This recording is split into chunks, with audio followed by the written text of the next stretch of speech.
Welcome to episode 042 of the Bit Beacon Broadcast. It's July 8th, 2024. Ravenheart's here. Kodax is here. And what have you been playing this week? So, Hades, continuing with Hades. All right. I spent probably 6 hours just grinding. Okay. I haven't really gone back to the surface. I've even deliberately died at points just to... I don't want to go that far until I get, like...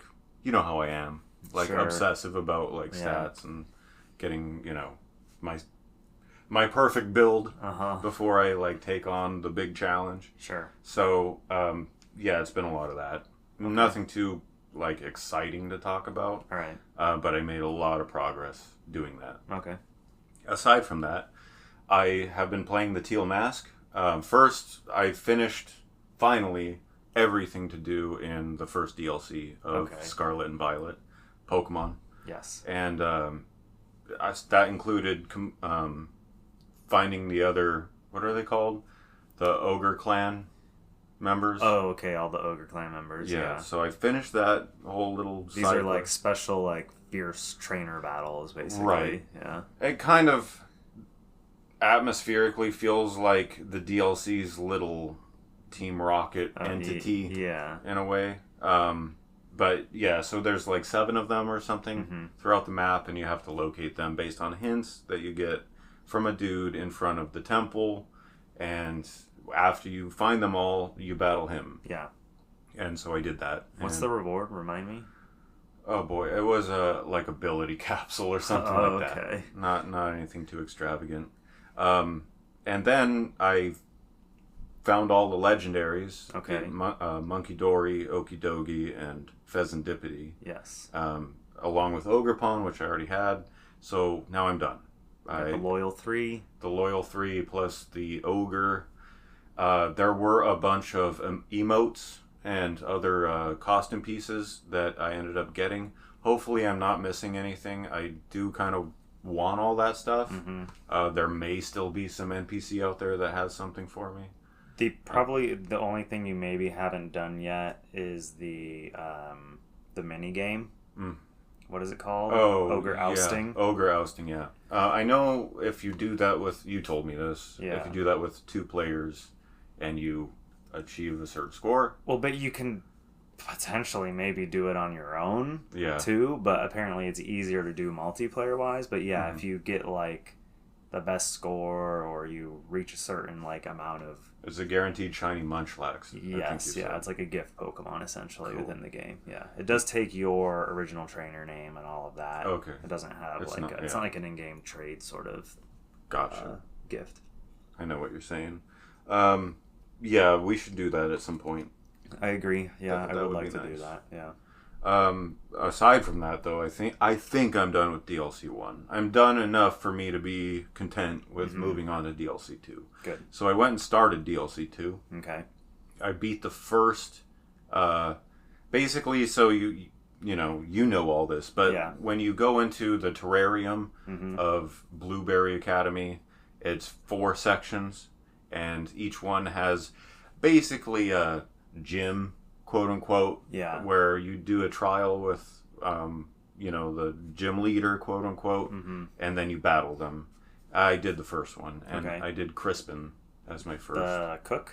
Yeah. Yeah, okay. Yeah, he's in the savannah biome. Yes. Yeah, I think the game sort of leads you to start there first. They tell, like, the game actually goes out of its way to tell you can do them in any order you want, but there's a pretty clear order. Yeah. It seems like. Yeah. I haven't really been out into the distance. Well, the game puts you in the savannah area first, so, right. You may as well start there. Right. Aside from that, I've been focusing on trying to complete the Pokedex as fast as I can, and that kind of thing. Bar sending stuff from home, because I just would rather catch stuff. Yeah. Especially some of the more difficult evolutions to execute and stuff. Those I might send in from home. Yeah. You know, like Golem and Rhyperior, stuff that requires trades, especially. From DLC 1, the only thing I'm missing from the Pokedex is Melodic at this point. Okay. And I don't have one at home. Oh, you don't? No. You haven't sent one from Go or something? Yeah. So I just actually caught a shiny Feebas last night in Pokemon Go. That might become my shiny Melodic. Nice. If I get another shiny Feebas that's also male, yeah, that one's going to be a Melodic. Okay. And I'll do it in Go because that evolution's way easier to execute than the main games where you have to trade it with a prism scale. Yeah. I'd rather just spend candies and walk it in Pokemon Go. So, enjoying Teal Mask. It's definitely different from DLC 1.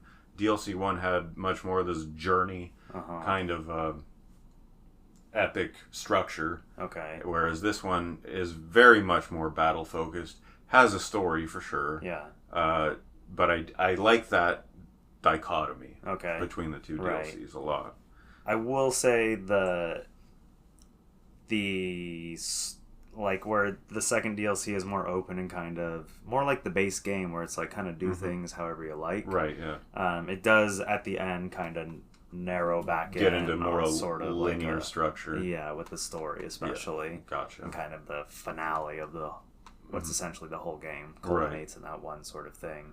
I saw Kieran, the character from the first game, already. He's got a new look. Yeah. That kid is cringy to me. Yeah. I'm not a big fan of him. I'm not a fan of him either, but I just like that he's not like the friendly rival. Yeah. And that like he doesn't like you. He's antagonistic to you. Right. He talks down to you.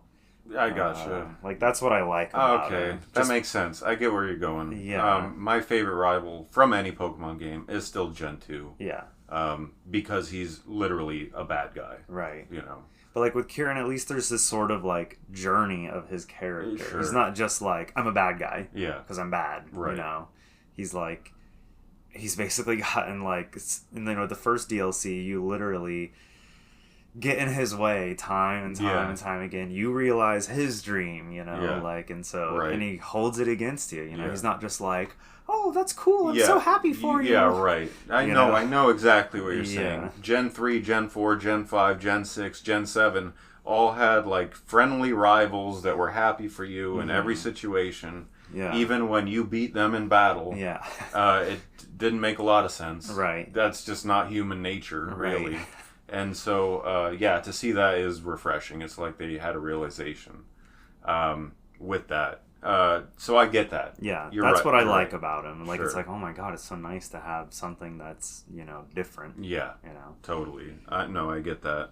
I still like Gen 2 rival-wise. Sure. Like, there's I'm not gonna, there's a dark mysteriousness about him. Like, you like first meet him and learn about him as he's breaking into Professor Elm's, breaking and entering. Yeah. And that, with the old games, like, they were so simple, like, your imagination would run wild about them. You fill in the blanks. Yeah. But whereas the games nowadays, there's so much exposition with everything that there are no blanks to really be filled. Yeah. That's a good point. That's something that I think games could improve on. I'm not saying get rid of the content, but I am saying, like, be aware. Yeah. I agree. Yeah. So that's what I've been playing. I wanted to ask double battles. It's all double battles in DLC. Yes, love it. I'm so glad they did that. I'm so glad they did that. The last time they did that was Pokemon Coliseum. Right. And it's just so nice. It's a whole different battle strategy. Oh, yeah. Like your team has to change. Yeah, or you won't make it through this DLC. I haven't even... Oh, yeah, and that's another thing. The difficulty. Yeah, like, you told me about this, and I was expecting it, but seeing it, they're holding, like, the other trainers' Pokemon are holding leftovers. Yeah. They're holding Razor Claws. They're holding Shell Bells. And it's great. Yeah. I'm glad, because if this was real life, they would be. Right. You know what I mean? Yeah. Like, they'd be trained up just like you're trained up. I wish they would make a Pokemon game like that DLC, but from the very beginning, like the opening. Yeah, yeah, I get what you mean. Yeah. Like in these Pokemon, like they've got their EVs trained, not EV the Pokemon, but their effort value points. Right. Effort values, and I don't know what IV stands for. Individual values. That's it. Yeah. I like it. Yeah. I like it that like this is a trainer who's put together a strategy for himself. Yeah. You don't like the other NPCs in like the main game don't have that. Right. They have like 2 Pokemon. And it's like... Even the gym leaders sometimes only have like 2 or 3 Pokemon. Right. And, it's and I'm supposed to believe that they're like the ultimate challenge of that region. Right, yeah. And it's hard to believe. Yeah. I mean, some of the old games didn't have a lot of like... Whitney only has like, 2 Pokemon in her whole team? Whitney of Goldenrod City has 3, and her last one is a Miltank that knows Rollout. Yeah, I know, which everyone has like been traumatized by at some point in their Pokemon gaming history. Yeah, she was actually a little difficult. Oh yeah, yeah. I mean, she would if you didn't have a counter for that Miltank, you you were done. Yeah, and same with Jasmine. She had the Steelix. Yeah, the new like Iron Tail. Yeah. Good stuff. Yeah. Oh, yeah. The game was just full of like, wow. Yeah. Oh, yeah. Gen 2. Yeah. So what? Do you want me to talk about what I've been buying? Yeah, sure. Go into. You got that lot that we've been waiting to hear about. So people should remember I've been buying up a lot of boxes of games. I had to walk a long ways today to get here. Yeah, he's a little sunburned. I left my box in the car because there's just no way I'm going to carry that. And instead what I did was scoop a fat stack of games and just bring that. Okay. So what I have here is Ghost Recon Future Soldier on PS3. All right. PlayStation Move compatible.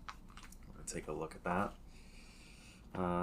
Ghost Recon. Who made Ubisoft made the Ghost Recon games. That's right. I think they did all of Tom Clancy's stuff. Oh yeah, every Tom Clancy game they have, including Splinter Cell. Tom Clancy. I guess they're still making some Division games, but otherwise the Tom Clancy brand is kind of quieted a little bit. A little bit. I want to. Was it the Division? There was one that was really popular recently. Oh, it's a live service. It's like an extraction shooter style game. I forget what it's called, but it's one of the bigger ones out there. It makes sense that his stuff would go in that direction, I feel like. Yeah. So this is ATV. Tom Clancy, who's dead now. Yeah. For everyone. Sad. Who missed that news from like... I have one of the Splinter Cell novels. 5 or 7 years ago. That I bought back in like 2006. When I worked at a grocery store and we have the book aisle. Yeah. I bought Tom Clancy's Splinter Cell. I know. I used to be a real big sucker for video game novelization. Like in high school, I was reading every Warcraft novel that was out there. Like I wanted to consume every bit of lore that I could about that kind of thing. Yeah, I like it. I have the Dragon Age novels. I have all the Dragon Age novels too. Yeah. I even have a Marvel Spider-Man novel that was a prequel to the first Insomniac Spider-Man game. That's never read it though. Yeah, gotcha. So what? Moving on. What I have here is ATV Off-Road Fury 4 Greatest Hits on PS2.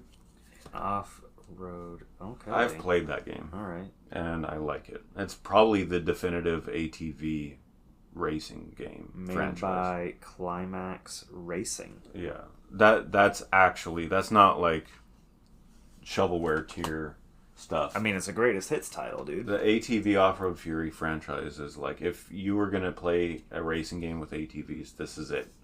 Like this looks like it's got Jeeps and bikes and all kinds of things. It's like the physics in these games are crazy. Oh, you know what? This is actually like published by Sony Computer Entertainment. Yeah. Huh. That's like a beloved franchise. Oh yeah, it's totally wholly owned. You've never heard of ATV? I've ridden on an ATV. Okay. But have you heard of the game franchise? It doesn't ring a bell immediately, no. Okay. Yeah. So, in those games, I should say, when you go over like, bumps or, you go flying. Yeah. Like the physics are ridiculous. I've played like motocross style video games before, with ATVs and dirt bikes and that kind of a thing. Yeah. So I'm familiar with like the huge loops and things, and you can do spin your bike around and stuff. Flips with so his ATV the features of this game are new vehicles, over 30 vehicles in the game. Yeah. 70 new tracks, and you can customize your own and race them online. So this game for the PS2 was network compatible.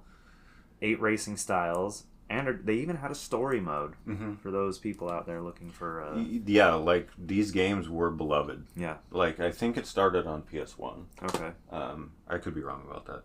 What I have here is Brain Age for the DS. This game started like a huge, massive phenomenon. This is part of the Blue Ocean wave. And then, so from here you had a bunch of copycats, too. Yeah. Like Brain 8 or Brain Academy or whatever it's called. No. Big Brain Academy? I think that was Nintendo, too. Really? Yeah. Okay. Maybe not. But yeah, this is part of the Touch generation. Oh, yeah. Like, sort of like, almost like subcategory of Nintendo. This is the stuff that, like, appealed not only to gamers, but kids, grandmas, moms, dads, right. This was, My mom bought her own DS Lite so she could play Brain Age. Yeah, it makes sense. It makes sense that this, like, even elderly people who played crossword puzzles and stuff in the newspaper would probably be interested in this. My mom is not elderly, just for everyone's information. I'm not talking about your mom specifically, but this kind of, you're right, started Nintendo's direction into like that appealing to everyone kind of thing. I mean, they always had that everyone appeal, right? But like this brought it into like it's not moving their away devices from aren't Mario just from and gaming, Sudoku and all that stuff included, Oh yeah, that was like the age of the Sudoku craze, where like everyone in America was playing Sudoku. There were Sudoku games, like a nauseating amount of them on like Famicom, Super Famicom, all that. So they had always been big in Japan with games, but in America, like North America, this is like they caught in during the DS era. Exactly. DreamWorks Monsters versus Aliens. On DS. All right, featuring the voice of Seth Rogen. I mean, and it's sealed, I should add. Sealed, everyone. Shrink wrap seal, not Y-fold seal, though. Right. Well, if this is the only way it was available, that's it. I don't know. We'd have to do research. That's sealed. Look at other sealed copies. But I could seal that myself. That's true. The guy I bought it from, I don't think he did that. No, I don't think anybody is sealing copies of movie tie-in DS games. The graphics look 3D, which I do like 3D games on the DS. It says it's made by Griptonite, which, if I'm remembering correctly, Griptonite worked on the GBA and DS Sims games. Oh, okay. Which I was a big fan of myself. Yeah, that's good. Speaking of Sims, Angry Video Game Nerd just put out a new video, and it's SimCity. I think SimCity. I think on Super Nintendo. Okay. I think. Check it out. Band Hero on Xbox 360. Sealed. Y-fold. Right. So this is an official Activision game. This is not like someone else ripping off Guitar Hero. They had finally gone beyond just the guitar. Right. And now they had drums. Yeah. They had keyboard. They had guitar again, of course. So this one does have the Y-fold seal. Yes. And I'm kind of happy about that. It's preferable. Won't open it unless I'm going to play it. Which would require a lot of peripherals. Right. It has 65 songs by the biggest pop artists. Oh, and it lists a few. Let's list these real quick. Back from what year was this released? I'm not seeing 2009. Okay. Yeah, that makes sense. So Duran Duran, Evanescence, Fall Out Boy, The Go-Go's, Jackson 5, Jesse McCartney, Nelly Furtado, and more. Oh, but don't forget Adam Levine of Maroon 5, one of Rick's favorite. Of course, people. He's up there. But if you think back to 2009, that lineup actually sounds right. Evanescence and stuff. Oh yeah. I mean, you could put Evanescence on one of these things today, and it would make people pretty happy. Sure, of course. Wake me up inside, Rick. Yeah, it's a good song. I like that song. It is. I'm trying to keep stacks. Sorry, I don't want to make a third stack. I want to make sure that I get my ASMR. Okay, for every one of these people. Vibrations and. All right. I want to get our listeners stimulated. So here you've got Guilty Gear X2, The Midnight Carnival, #reload. Mm-hmm. Dang, they were using the hashtags back then. Yep. I guess this would have been at the dawn. Oh no, 2004. Hashtags were not a thing yet. No. So I guess this was #. Well, reload. they existed in machine language. I guess that's true. Guilty Gear series, fighting game series. Yep. Long running. Yeah, so this is on original Xbox. Yes. And it is complete with manual and disc. Let's open that one more time. Yep. Manual and disc. Very nice. And it's Xbox Live compatible. Yes. Yeah, long running fighting game franchise right there. Good franchise. I've met the creator of the series. Oh, you have? Iwatani Daisuke. I compare this game, even though it's not really particularly comparable to Bloody Roar. I don't know why. Okay. It's really not the same. But Bakugan Battle Brawlers. Bakugan. Whatever. Yeah. I've seen this. This was like I don't know, Beyblades with monsters or something like that. I started watching the Beyblades anime. Beyblades was at Anime Expo. Oh, really? They're apparently big again. Yeah, good. I like great stuff. Beyblades. So this is an Xbox 360 family game. Yes. It has a special little logo. It was developed seemingly by Activision, Now Pro, and Nelvana. Did we say it was Xbox 360? I don't know if we did. Oh, well, if we didn't, we have now. Now we have. Manual and disc. All right, That's let's speed through. We are working on it. All right. FIFA 07 Soccer. Okay. Xbox 360. Manual and disc. Good stuff. Adventure Time. Explore the dungeon because I don't know. No manual, which it might not even have come with one. I feel like it was mandatory back in those days. Yeah, maybe. Like I think publisher, like major publishers required a manual. So that's fine. Yeah. That is on Xbox 360. This is also Xbox 360. All right, this one's exciting though. I don't know why this looks this way on the back. The sleeve got cut at some point. Yeah, stupid kids, man. Like, what are you doing? All right. So Sega Superstars Tennis manual. It's actually, I've never heard of this game. It's on Xbox 360. Let me see. I'll fix it for you. All right. While you prepare the next game. But, so yeah, a Sega tennis game. Sega's no stranger to tennis. They are, of course, the creators of Virtua Tennis. Yep. Which is a long-running popular tennis series, although I don't think they've seen a new entry in quite some time. But it looks like it features a bunch of Sonic characters, I from Super Monkey Ball, the monkey from Samba de Amigo, and that the virtual idol from the Dreamcast game, which I cannot remember what. That was the one that Dua Lipa or someone got in a lawsuit with because she believed that it ripped off her look.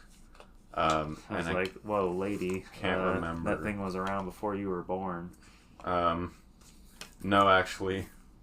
I don't know the details. I'm not going to speak to it too much. Space Channel 5. That's it, yeah. Is what the series... That's right. That's been around since the Dreamcast days. Dua Lipa is like a relatively... It might not even have been Dua Lipa. Okay. I could be making that part up. But some pop star similar to Dua Lipa.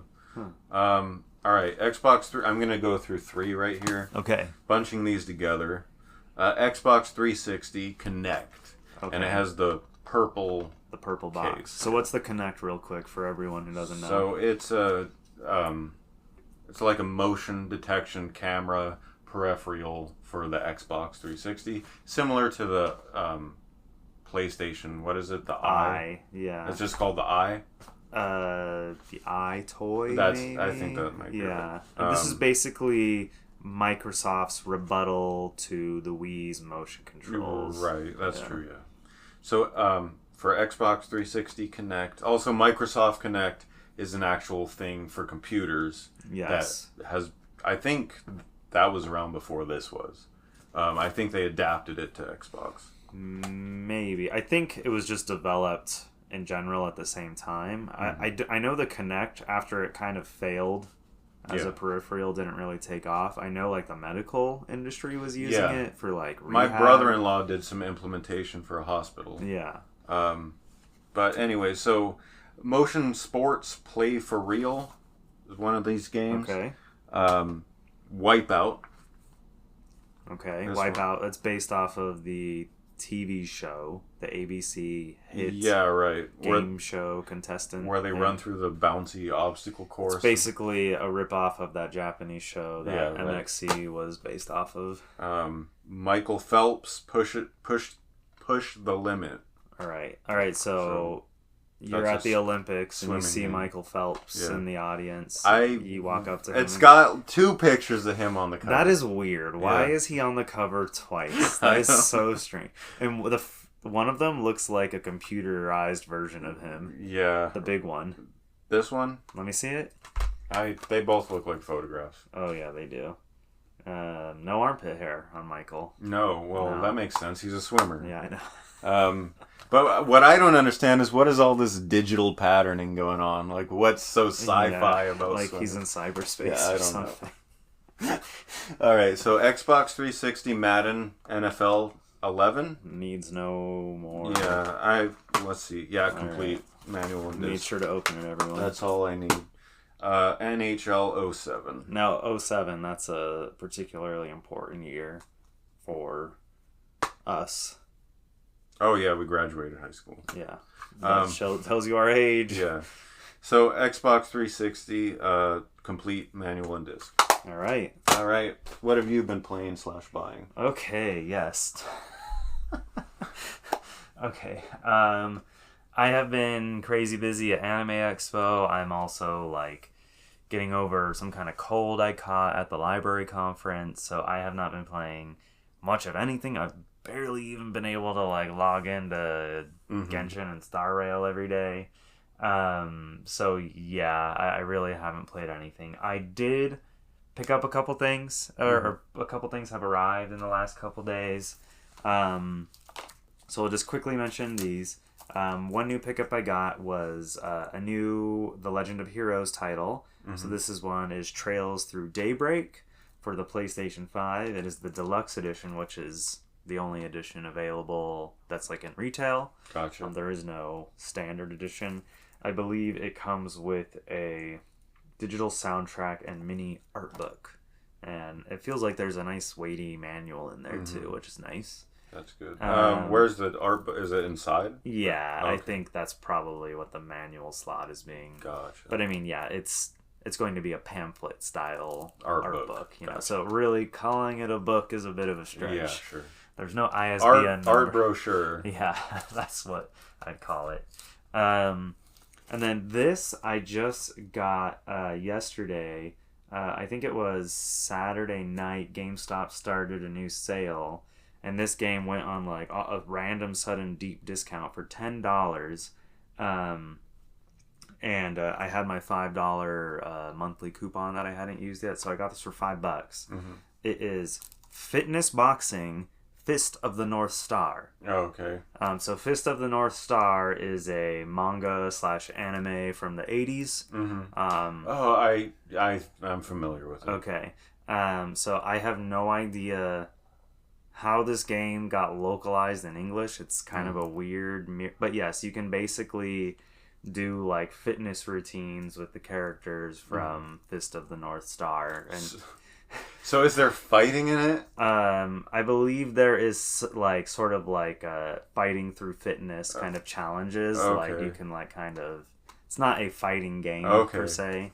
But basically you get to work out with these hulking muscular men. Wow, so this is very interesting. So there is this Japanese 80s anime that has now been adapted and localized in English. Yes. And even though the anime is about fighting and combat, they made it a fitness game. Right, well, because these guys are, big buff dudes, so they work out. So, this is how you work out with them. I mean, that's the case with, like, a lot of fighting franchises. Right, so something you might be interested to know is there is a new fitness boxing game coming out later this year, and it features Hatsune Miku, the popular Japanese Vocaloid singer. Who's like a virtual thing, that's not a real person. Right. So yeah, this fitness boxing thing is kind of like capitalizing on like using different IPs to sort of like sell fitness games, which is interesting. I mean, any way to get people to work out. I believe the Yakuza team, Ryugaku Studios, or I'm probably totally mispronouncing that, and I apologize. I believe they made a Fist of the North Star game at one point. Oh, really? That was like a crazy brawler kind of style game. So yeah, that's a thing. Cool. So the quirky oddity, but for $5. Yeah. Why the hell not? Okay, and then I bought this at Anime Expo, so I'm kind of jumping the gun on my Anime Expo thing a little bit, but it is a pickup, so I'll talk about it. I got the visual novel, physical PC USB edition copy. So USB? Yeah, so the whole game is on, like the installer is on a special like USB. For PC. For PC. Okay, got it. All right. So it's Higurashi When They Cry. And this is the complete edition that has all 8 chapters on it. This is like one of the, like, I guess, more well-known visual novels. It's never been ported to consoles in the West, but it's been on a whole bunch of consoles in Japan. And it's known for being like a very sadistic kind of like crazy, twisty, turny, like you don't see things coming and like stuff gets really crazy, but it has this very like cutesy sort of art style. Yeah. Right. And it's signed by the creator who I met at Anime Expo. I'll talk a little bit about that later. But basically to get into that signing, I had to buy a game, and which was fine, you know. It also included in this is a bunch of Steam codes for each episode of the game, as well. So you can... So like the DLC? No, basically the game was released in 8 episodes over a period of years. Gotcha. And the author, and he's also the artist for the series too. He did like everything basically, aside from maybe the music. Ryukishi 07 is what he goes by. He's the one who is working on the story for the new Silent Hill game that is being developed internally at Konami. So a solo development, pretty much? Basically back then, yeah. I believe this was sometime in the 90s that this was originally made. Got it. And the company who brought it over is, who at least has the PC rights, is Manga Gamer. So this is the official USB edition of the game. And they just started selling the USB edition. It made its debut essentially at Anime Expo. Is that the only like physical release? Is the USB edition? There was a CD-ROM version available as well, but I believe it only had a couple of the episodes on it. Gotcha. This is the first time like a complete package installer has been ever released. Gotcha. Yeah. Cool. So that's what I picked up. I guess I'll just talk about Anime Expo. Yeah, go for it. Okay, so from Thursday, July 4th to the 7th, which was a Sunday, I was at Anime Expo. I had some autograph signings that I went to. The most notable ones that I'll mention was Ryukishi 07 for Higurashi When They Cry. I had pre-purchased the PS4 versions of his games, but unfortunately the publisher was only allowing him to sign the English versions that they produced. So I was not able to get those Japanese versions signed, which is kind of a bummer. I mean, I prefer to have like console games signed, but this is still pretty cool. And as you can see, he did like a little doodle. This is like his own little personal mascot character. And I also got some Shikishi boards signed from him as well. Cool. And one of the other things I did was go to the Katsuhiro Hashino and Shigenori Sojima signing. These two are known for their work primarily on the Persona series of games, published by Atlus and developed by Atlus. They've been working on that series since, I believe, Persona 3. His first game, Hashino, the director, his first game that he was really in charge of was a Nocturne, actually. Shimigami Tensei's Nocturne. Gotcha. And then from there, he went on to work Persona 3, 4, 5. But for the last 7 years, they've been working on this new project called Metaphor Refantasio.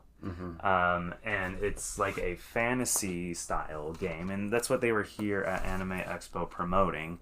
So I'm gonna turn to a certain page in my little portfolio thing here. Where are we at? Okay, here we are. So at their signing, they were giving away a poster of the new game, and it's got that nice little not for sale mark on the bottom here. And as you can see, it's the key art, which is done by Sojima. And of course, it definitely still keeps that kind of crazy Shimigami Tensei. It very much looks like Nocturne. Specifically Nocturne, straight up. So this game was originally kind of pitched as a fantasy style game, like traditional, like medieval fantasy. It kind of went through some various redesign over the years, but it still has like elf characters and fairies and different things like that, but also lots of demons and crazy freaky monsters and the kinds of things you expect from an Atlus game. Fantasy's fluid that way. Oh yeah. So this is what they're really promoting, going hard on now. Sojima also he signed one of the Shikishi boards, which is like the Japanese autograph boards, which is like on a very thick, sturdy paper. And he drew like the fairy character from Metaphor. And then, you buy those at Daiso, right? Yeah, you get them for Daiso for $3 for $1.50. The Daiso ones are like low end. You can go to like some Japanese art supply stores and buy like single ones for $1.50, and they're of a little higher quality. Right. You can tell they're almost like watercolor paper. Right. So yeah, that was really nice to meet them. We had both met Sojima a long time ago at E3. I think we've mentioned this before. That signing was like insane to push into that thing to get into. I remember. And I had just met Hashino for the first time at IGN Live. And it was funny, he actually remembered me. Oh, really? Yeah. That's cool. The translator who was at the table with Atlus was really friendly about everything. And they were like, I was able to like talk him into like signing an extra item for me. That kind of a thing, yeah. AX this year was being like very particular about everyone having to have everything personalized. It's never been a thing before that people have to personalize everything for you.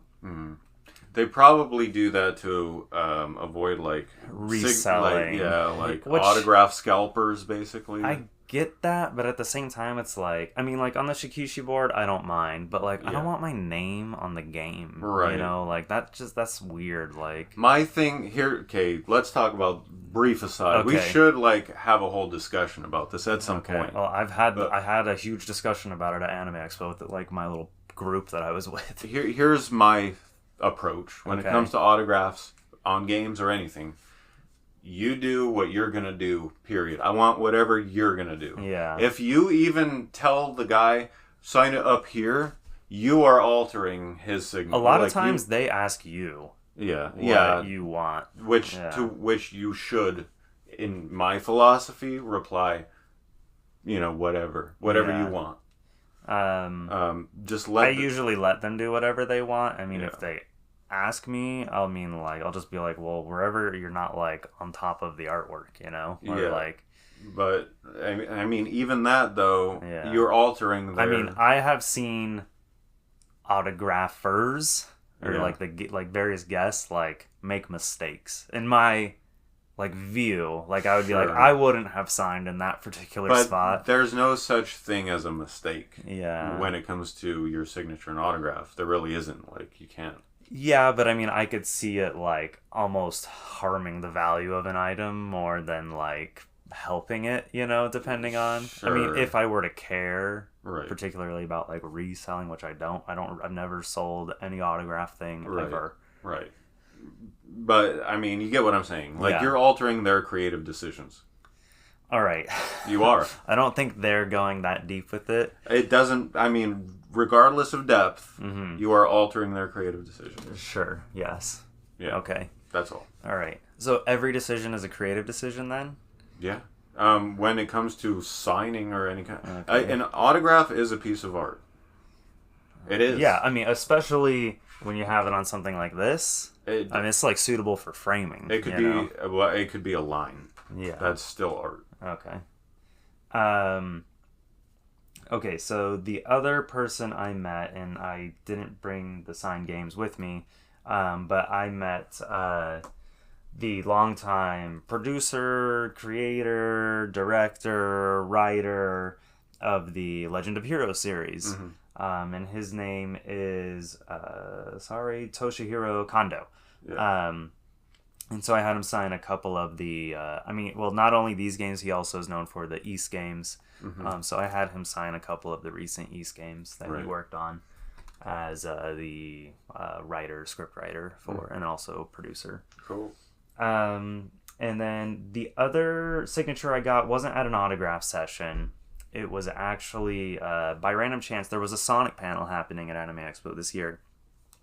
And it was specifically about Shadow, because he's got a new game coming out, which is Sonic Generations plus Shadow, or whatever it's called. Mm-hmm. There's a new Sonic anime coming out, and then he's going to be featured heavily in the new Sonic movie. Mm-hmm. So I tried to go to the panel, but it was the line to get in was massively long. So I'd kind of given up because the person who was going to be there from Sonic team was Takashi Iizuka, who has been working on the Sonic games since the very beginning. He's now the current leader of the Sonic team. He was director on like all the Dreamcast games, a bunch of the GameCube stuff, and even before then.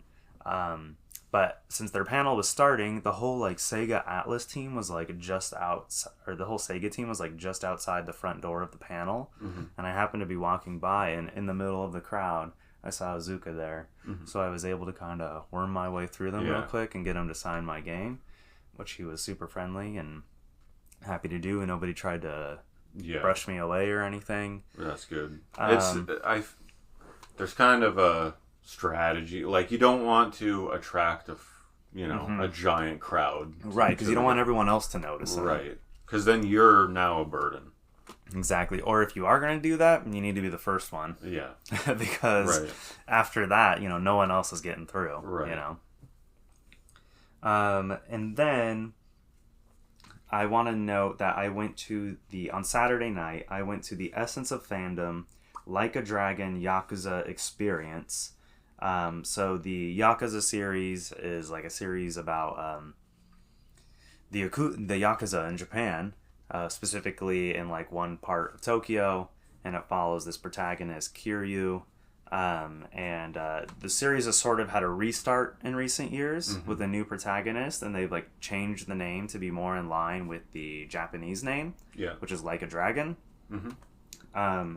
And so this event had chief producer of the series Hiroyuki Sakamoto and Kazuhiro Nakia, who's the voice of the new protagonist Ichiban Kasuga. Mm-hmm. And this was like a really interesting thing. It was in the Lounge 21, which was a 21 and up only area of Anime Expo. It was also ticketed. You had to get a ticket like 3 or 4 weeks ago. Mm-hmm. Sega sold them directly. They were $20 to attend, when you first walked into the area, they gave you a goodie bag that had the studio logo emblazoned on it really big. Yeah. Inside were a couple small like lithograph art prints, a keychain featuring the new protagonist, and there was one other thing, but it's blanking on me right now. And then we also got like a wristband, and it was custom. I know that's kind of something we like to see. You know, not just like a generic red wristband, but this one had like the name of the event and everything on it, in like the Yakuza font and everything. There you go. So that was pretty cool. I made sure to very meticulously remove it from me so it didn't tear or anything. We both have a number of those. Wristband. I have wristbands going back to like Donkey Konga events in like 2004. Really? Yeah. And this was interesting because inside the first area they have like a bunch of arcade games that you'd see, like Sega arcade games that you can normally play like inside the Yakuza games. Yeah. They had like shogi. They had all the sort of like little activities that you would find in a Yakuza game. And then beyond that, there was another set of doors that we were eventually allowed to go into that was more like a party lounge atmosphere. And it had like a 1970s like dance floor that like lit up with like infinity mirrors and stuff.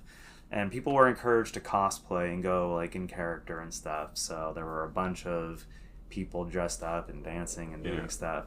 Then finally, 2 hours after they let us in, the actual like stage show started, which featured the two guests, and they sort of did a Q&A with a guest host, and then various activities started, such as like karaoke, which is a big part of the Yakuza series.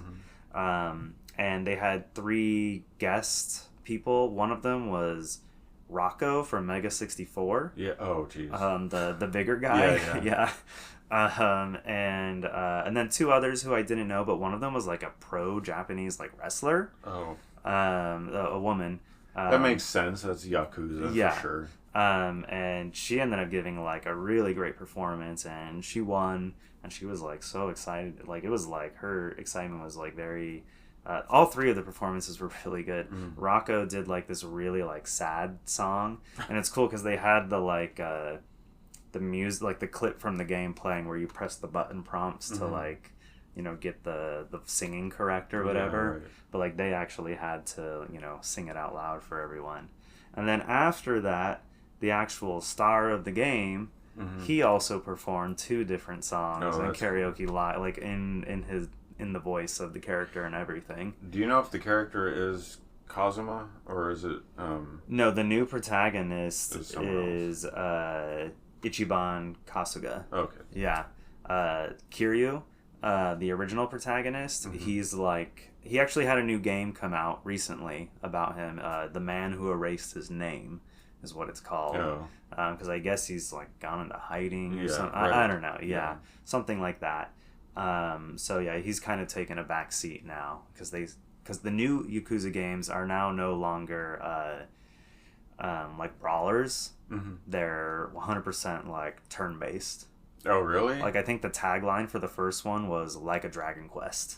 Really? Yeah. I know that like early Yakuza games actually like recreated moments of actual real Yakuza assassinations and stuff like that. That was kind of controversial. Yeah. You know, but yeah, they're such good games. If there's one thing you did that I'm actually jealous about, it's that. Yeah. It's the I don't have the merch handy, but I'll have to show it to you before you leave. Cool. Because yeah, there's definitely, it was a very unique event. Like at first I was like, this is gonna be cringe. Yeah. You know, like watching a bunch of cosplayers. But once the stage show actually started and it was like much more involved, and I was really taken by, normally like voice actors, I'm kind of like, you whoop-de-doo. You know, whoop-de-doo. I mean, like, I love some of them a lot, like, but I was taken by this guy. Consider me a fan. I haven't even played any of the newer games yet, and I'm like, wow, I want to play now because, like, and they did, like, some Q&A, and he got into, like, some really personal stories about, like, his dad dying and, like, all kinds of stuff. It was interesting. Yeah, we learned some stuff about the man. Yeah, cool. And then at the end, they did a raffle I, of course, did not win. And then afterwards... Do you know what the prize was? They had a few different prizes.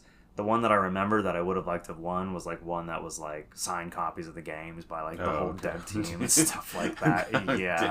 Yeah. Dang. But there was 500 people there. Yeah. So the odds winning. Yeah. Oh, and then after they ran out of the official prizes, the voice actor, I kid you not, started taking pieces of his clothing off and was What? Yeah, I'm not kidding you. And then he had a shirt that he brought with him that he wore on some Japanese talk show. And he's like, I actually wore this and I haven't washed it, and the crowd was like, woo, Well,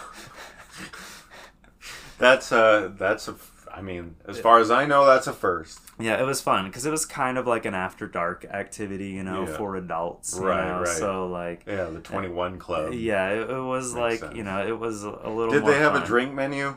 There were drinks, but there were no free drinks, and I don't believe any of the drinks were themed. Okay. Yeah. Dang. Okay, we had to pay $20 to get into this, so I thought there was going to be at least one free drink. Yeah. And some small bites. Yeah. I will say, I don't know what I paid $20 for. Yeah. Because the merch they gave away is the merch you would expect to get at going to any kind of little thing like this. It wasn't anything mind blowing. Sure. There wasn't a T-shirt in the bag. What was just paper goods or? Well, I described it earlier, but it was a tote bag that had the studio logo emblazoned on it.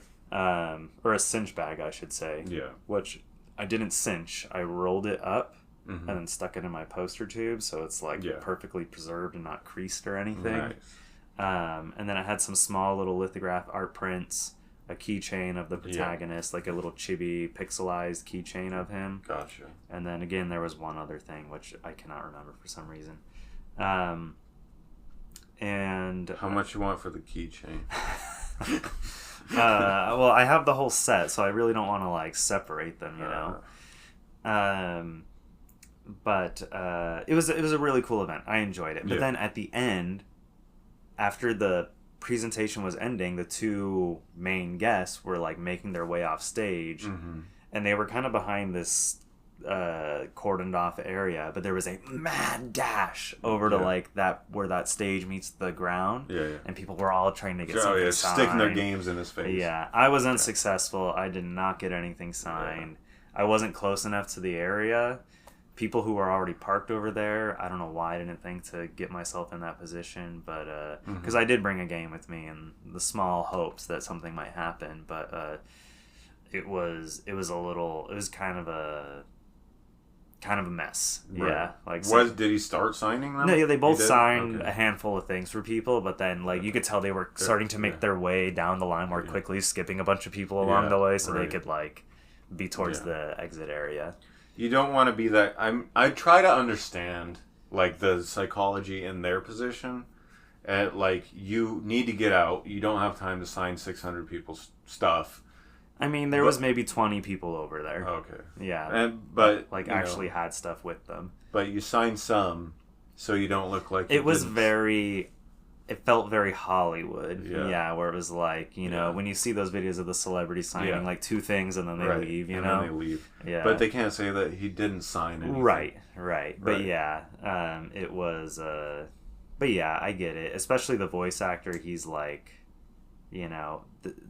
voice actors in Japan are definitely on a higher level than voice actors here in America. Really? Because I feel like voice actors here get a red carpet for their role in the game. They do, but they make themselves so accessible. Just pay me $50 and I'll, sing and dance for you. You know. Yeah, oh yeah, you see what you're saying. Whereas the Japanese voice actors, they're actual celebrities in a way, where you can't they don't just show up to things, you know, and sit there and wait for you to give them money. Right. Whereas with American voice actors, you literally see them at every single convention, just sitting there waiting for you to walk up and give them money. Right. Okay, one last thing I want to talk about at Anime Expo. Not really gaming, not at all gaming related, but I took a kite making workshop with an Edo kite master, Mikio Toki, who is an elderly Japanese man. He brought over from his actual workshop in Japan these kits, a piece of washi paper shaped like a house, which he says he made himself, 3 bamboo sticks, which he carved himself, 2 of them like bent and curved, and then one like just a straight stick. And in a room of about maybe 75 or so of us, he was on a stage, and he guided us all through making what he called a rocket kite, because I guess when the wind gets a hold of it, it kind of makes the shape of a rocket. So it starts out, we have 10 minutes to draw, color, paint, something on our kite, our washi paper. And this is how I made it gaming related. I drew a slime from Dragon Quest on mine. Because he had said something, he was like showing examples of like different things, and he's like an amazing artist.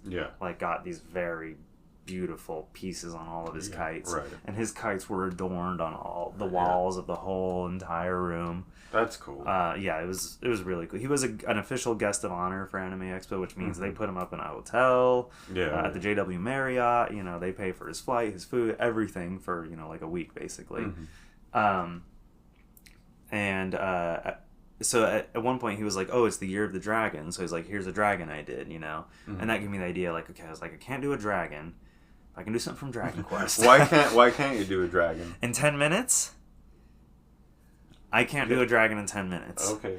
I can do a Hershey's Kiss shaped slime. Okay. In 10 minutes. And it didn't even feel like 10 minutes. It felt like 5.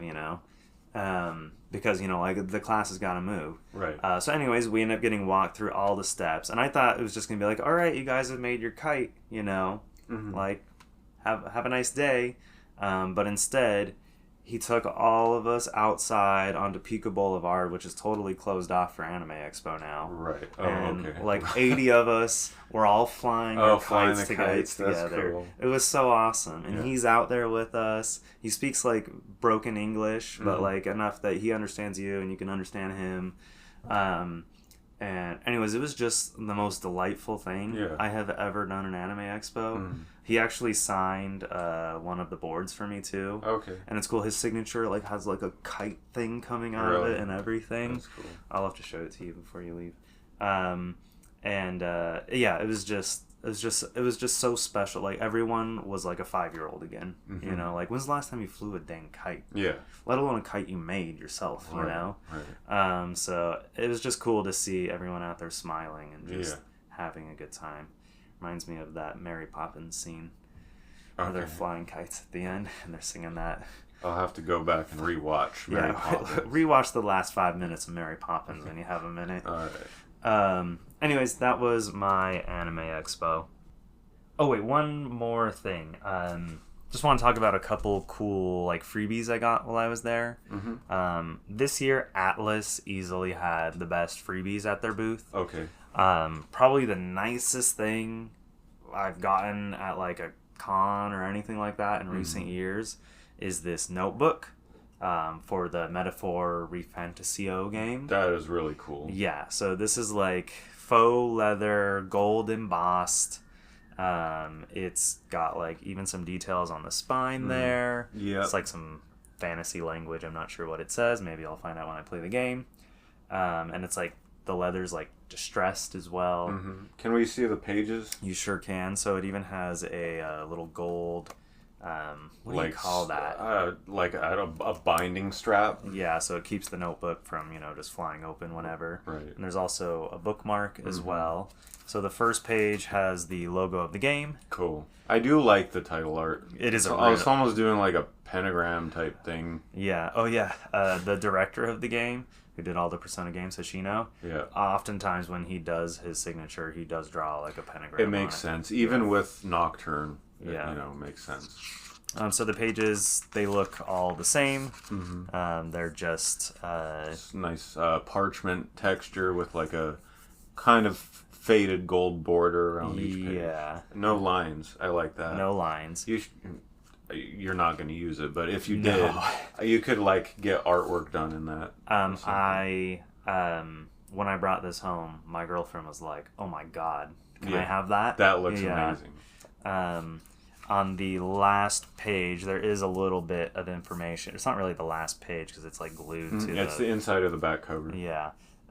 It does have like the where it was produced, who made the book, and all the copyright, trademark information in there. That is a very nice piece.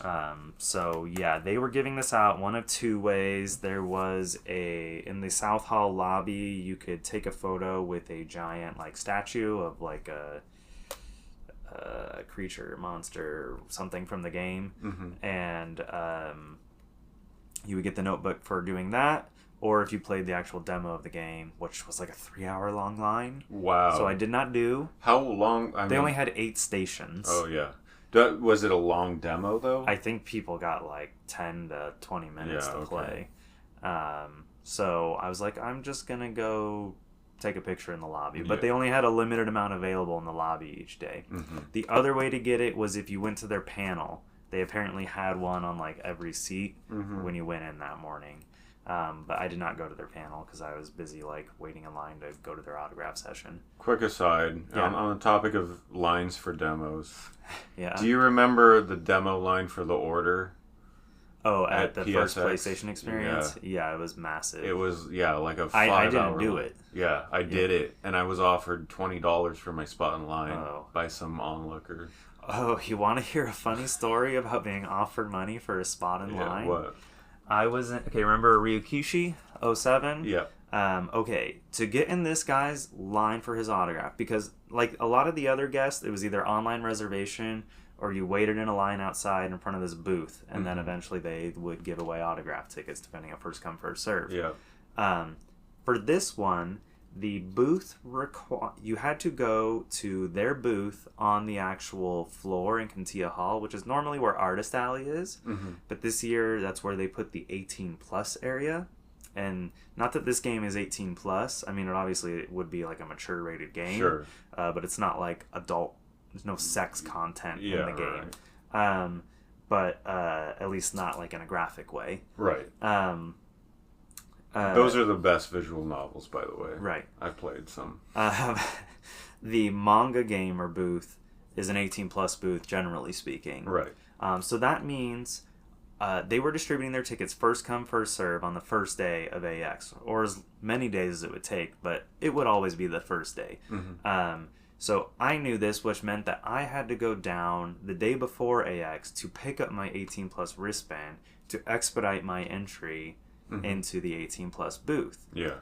But what this meant is I had to get to AX at like 5 in the morning to get in line for the main hall, and to then make my way to, once they let us into the building before AX actually opened, I would go to the area, Kantia Hall's that hall that's beneath the exhibit floor, if you remember that. We're talking about LA Convention Center. Yes, LA Convention Center. Okay. Yeah. So I was down in that waiting area, and it wasn't me alone. There was me and about 300 other people who wanted Ryukishi's autograph. Right. And once the doors opened, everyone broke out into a full sprint. Yeah. To get to the 18 plus area, which was in the far back corner where the autograph area at Anime Expo used to be. They moved that to the JW Marriott this year for some reason. Oh, that's weird. Yeah, it is weird. So basically, I mean, I had no choice. If I didn't run with everyone else, I was not getting an autograph ticket. Right. So I ran full sprint with everyone else with my freaking backpack, with my side bag that had like my games and stuff in it. And meanwhile, all the staff, no running. Well, what are they going to do? Stop us all? Yeah, right. And if I had stopped running, I was SOL. Right. So by the time we get they're the bad guys in that situation. Yeah. Well, I mean, I don't know why they insisted on they wanted you to come to the booth and spend money to get a ticket, right? You know. But like what they should have done is like form a line outside, everyone who was here for that, because I would have been like the third person in line, right? And then like walk us over in a single file line, you know, like that would have been the smart thing to do. Yep. Anime Expo doesn't do things the smartest way. No. That's what happens when you don't have a lot of conventions don't. E3 didn't either. No. I mean, they don't have any paid employees. Right. Everyone's a volunteer. Right. So it's just, it's a big mess every year. And this year was the worst maybe it's ever been. For different reasons than usual, but still really bad. So anyways, we finally get to our spot in line. At this Manga Gamer booth, they have one person doing checkout. So I'm about 50 people ahead of me in line. Yeah. So, and not only do they have the creator of the game, they also have the voice actress for one of the main characters in the second game. Not this one, but the sort of pseudo sequel to this game. Umineko When They Cry. This is Higurashi When They Cry.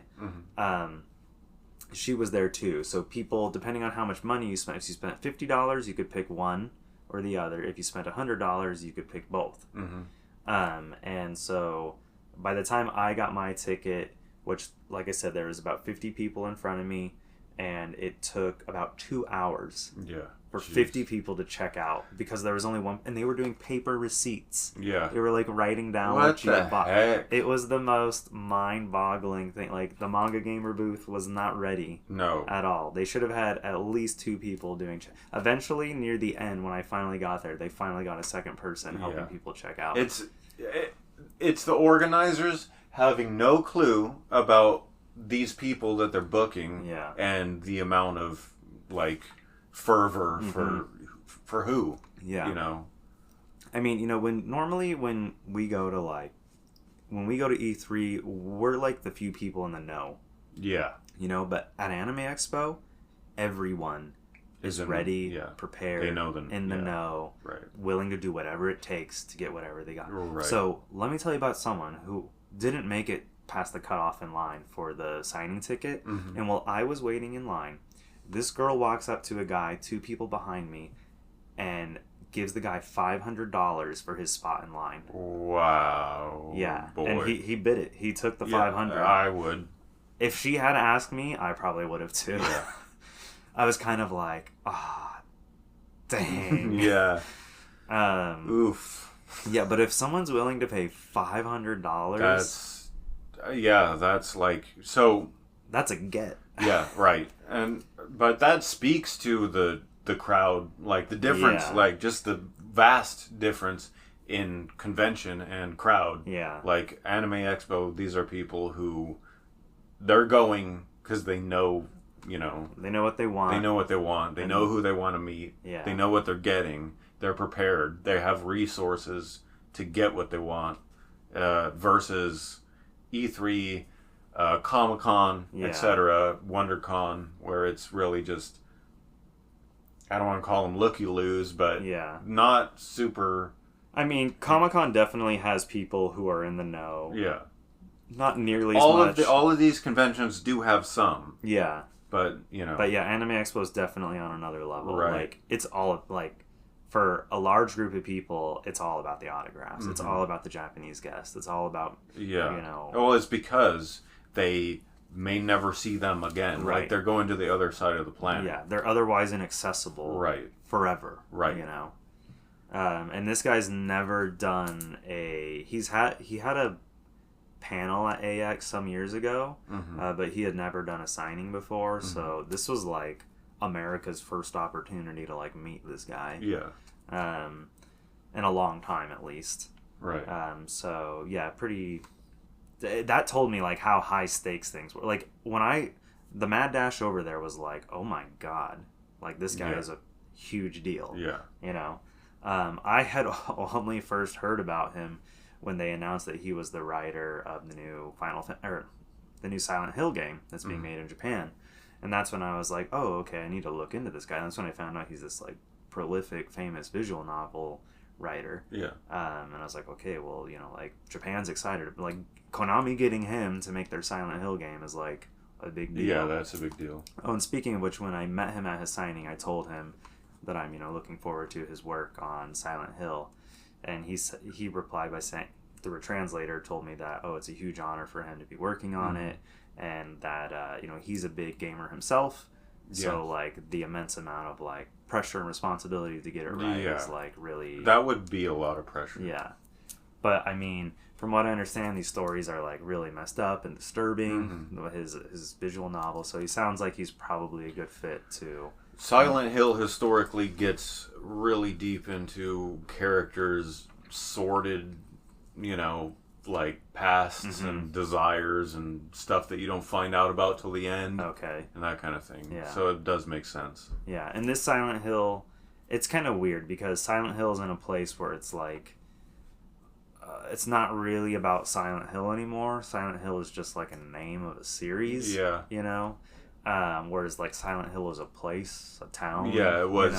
Something very specific. Or this new Silent Hill game that's being made in Japan seems to be actually set in Japan, and it seems to have a very heavy Japanese theme based on the one trailer we've seen for it, which is really just like a environmental feeling kind of soundscape sort of teaser sort of thing. It's not going to be like a traditional... I don't know how I feel about that. Yeah. Silent Hill, like the original, it's definitely like a ghost town somewhere in America. Yeah, exactly. Yeah. Now, Japan, in its current state, is rife with ghost towns. A lot of like villages are just filled with old people now. All of the young people have moved to the cities. Right. So, I mean, there's some inspiration to be found there. Yeah, but that's not a specific town in America. No. Like, it's not, it doesn't I get what you're saying. Yeah, I totally agree with you. But yeah, I do think they are going to depart from, James and those characters and that town, that specific setting. So we'll see if it finds some way to make sense. Yeah. Maybe it's its sister city on the other side of the world. Okay, it's not going to be the first Silent Hill game that took place outside of Silent Hill. True, of course. So, 3 took place outside of Silent Hill, but Silent Hill was still relevant in the story. So it could be something like that. Yeah.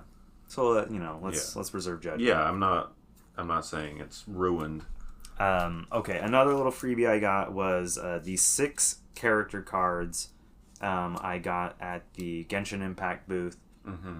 They had a special little activation where if you could actually get into their booth, which was very tiny, you would do 3 different little activities, and each activity you did, you got 2 character cards. I have them in just 3 sleeves, but their backs are to each other. Yeah. So it's just got 6 different characters from the newest region introduced to the game that was introduced last year. Fontaine, which is like a very French kind of inspired European region. And so, this was just one kind of like little collectible I wanted to get for myself while I was there. They're slightly smaller than like Pokemon cards. So they're a little loose in the binder, in the sleeves. These little trading card sleeves. I don't know if they would be like Yu-Gi-Oh size, maybe. No, Yu-Gi-Oh size is the same as Pokemon. No, Yu-Gi-Oh's smaller. Really? Yu-Gi-Oh's like thinner. Okay. Yeah. So I'm not totally sure what the aspect ratio is it a set? Is there a set? Yeah, it's just the 6 or the full set. Okay, got it. And it has like at the top you can see it says AX 2024 07. Gotcha. Yeah. So it has the date, the first day of Anime Expo. So these are like totally exclusive to AX, won't be distributed elsewhere. Sure. Bandai Namco had a panel on Saturday night, I think it was, or Friday night. And they announced some new games. Typically at Anime Expo, they make announcements about like their anime adjacent games. So like there's a new Dragon Ball Budokai Tenkaichi game coming out, which is called Dragon Ball Sparking Zero. I think it was announced at Anime Expo or the Game Awards last year. Okay, yeah, I remember that. Yeah. So they detailed more about that game, and then like I think there was a new. Not One Piece, a new Naruto game.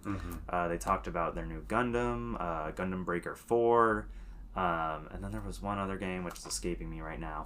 But anyways, at the panel, everyone got a set, this sealed set of 4 different like charms, like acrylic charms, and it has all 4 inside this little box right here. The ASMR experience. Yeah, you get that little jingle. Kind of sounds like maybe there's Legos in there.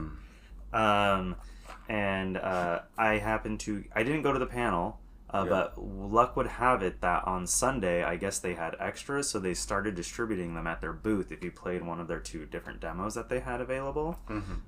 So I played both demos, so I got 2 boxes, so I'm going to give one of these to you. Oh, thank you. You're welcome.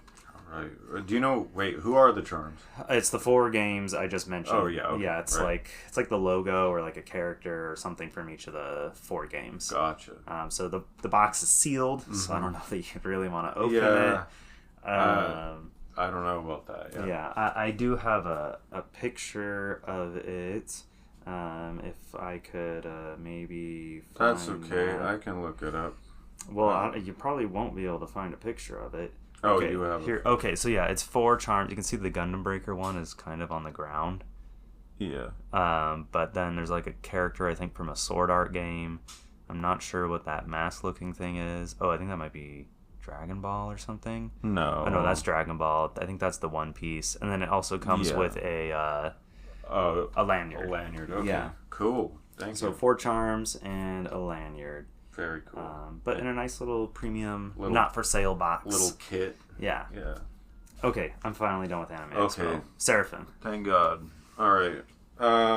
So I've been continuing with my cleanup process of the project folder. Yes. Made my way all the way to the bottom now. The scripts are as done as they're going to be. Went into the prefabs folder, which means I got to comb through each one. What I ended up doing was writing I spent like 3 days doing this. I wrote a program for myself that basically handles my version control for me.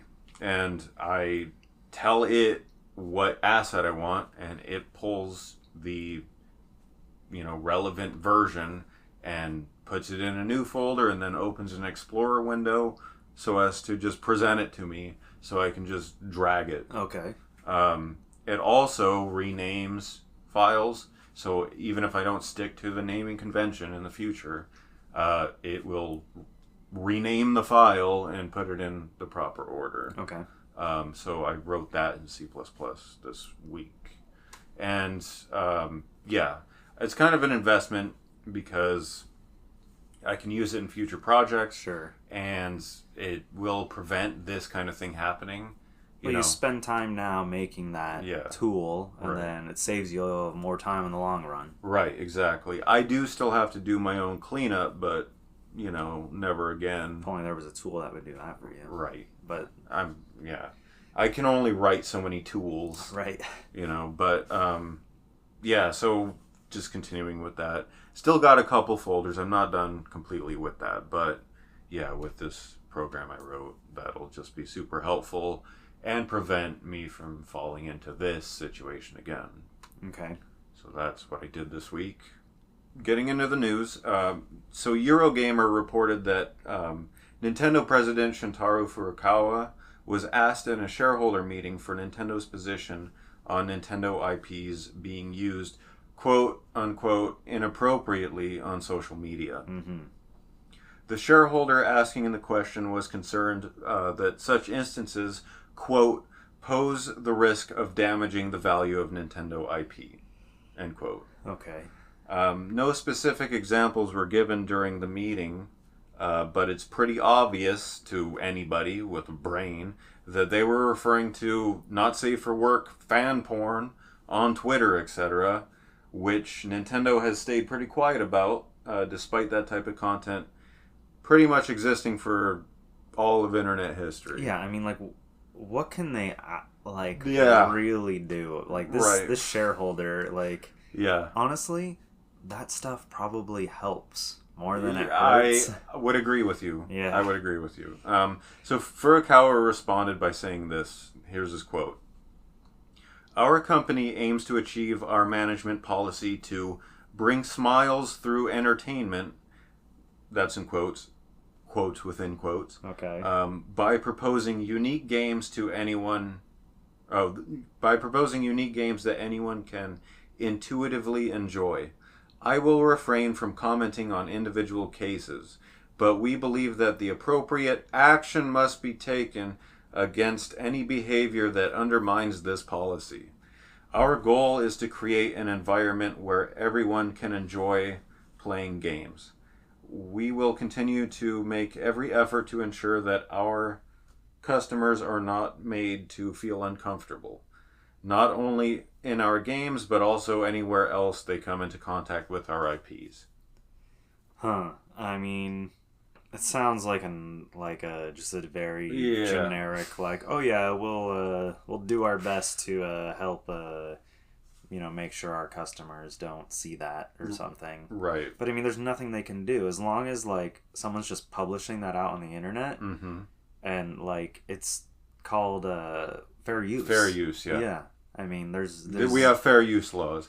I don't know what Japan's fair use laws are, but here... fan works are massive in Japan. Yeah. I mean, they have whole conventions. Comiket is literally an entire convention that's basically just the world's largest artist alley, effectively. Right. Where it's just people with their fan comics, their fan art. Making a living doing fan art. Yeah. Now, I think as long as it's not done on a commercial scale, right? Basically, there's nothing Nintendo can do. Right. Yeah. Yeah. Well, we've had instances of, people distributing things not for commercial and Nintendo successfully shutting them down. So Nintendo seems to be almost kind of above the law with terms of copyright. Sure. If there was anyone who was going to try to do something about it, it could be Nintendo. Right. I think they'd fail miserably at trying to control it, especially depending on your country. Like, that kind of thing is just protected in the United States. Yeah. Like, you're just... Like, sorry. Yeah, like, you lose. You might have your own traditions, but over here we have these laws. Yeah. And you can't And then the internet has basically its own set of laws. Yeah. That it's just the Wild West, effectively. Yeah. Well, less so now than it was when it first started. But yeah, you're right. It's very unclear what actions can be taken here. The fan porn they're talking about is a clear case of fair use. But we definitely know how brutally litigious Nintendo gets. Yeah. I mean, and it's not always porn. Right. Sometimes it's just like... I'm being a little facetious in this. I mean, sometimes it's PG-13, artwork. Right. Right. But, I mean... Some Nintendo characters... Sometimes it's not. Right. No, sometimes it's not. Sometimes it's actually pretty egregious, like... Oh, yeah. Use of their IPs. Yeah. I mean, like, I follow a lot of, like, fan artists on Twitter who draw, like, incredible pieces of artwork. And sometimes, they venture into, like, lewdish territory. They get commissions by some of these, Right. Like, But, like, I mean, you have series like Fire Emblem, which have characters and all kinds of various outfits and things, and it's like Nintendo engages in some of that... lewdness themselves, you could say. Yeah. In certain games, you're right. So it's okay when they do it. I guess it's okay. It is their IP. Yeah, that's exactly. a fair statement. Yeah. But I get what you're saying. It's also unlikely that the Stark warning will deter any of the age-regressive, sex-starving, horny weeaboos on social media from making their Donkey Kong and Yoshi porn. Wow, dude, that was a little harsh. Rightfully. I don't know. I guess my final thoughts on that are just they can't do anything. No.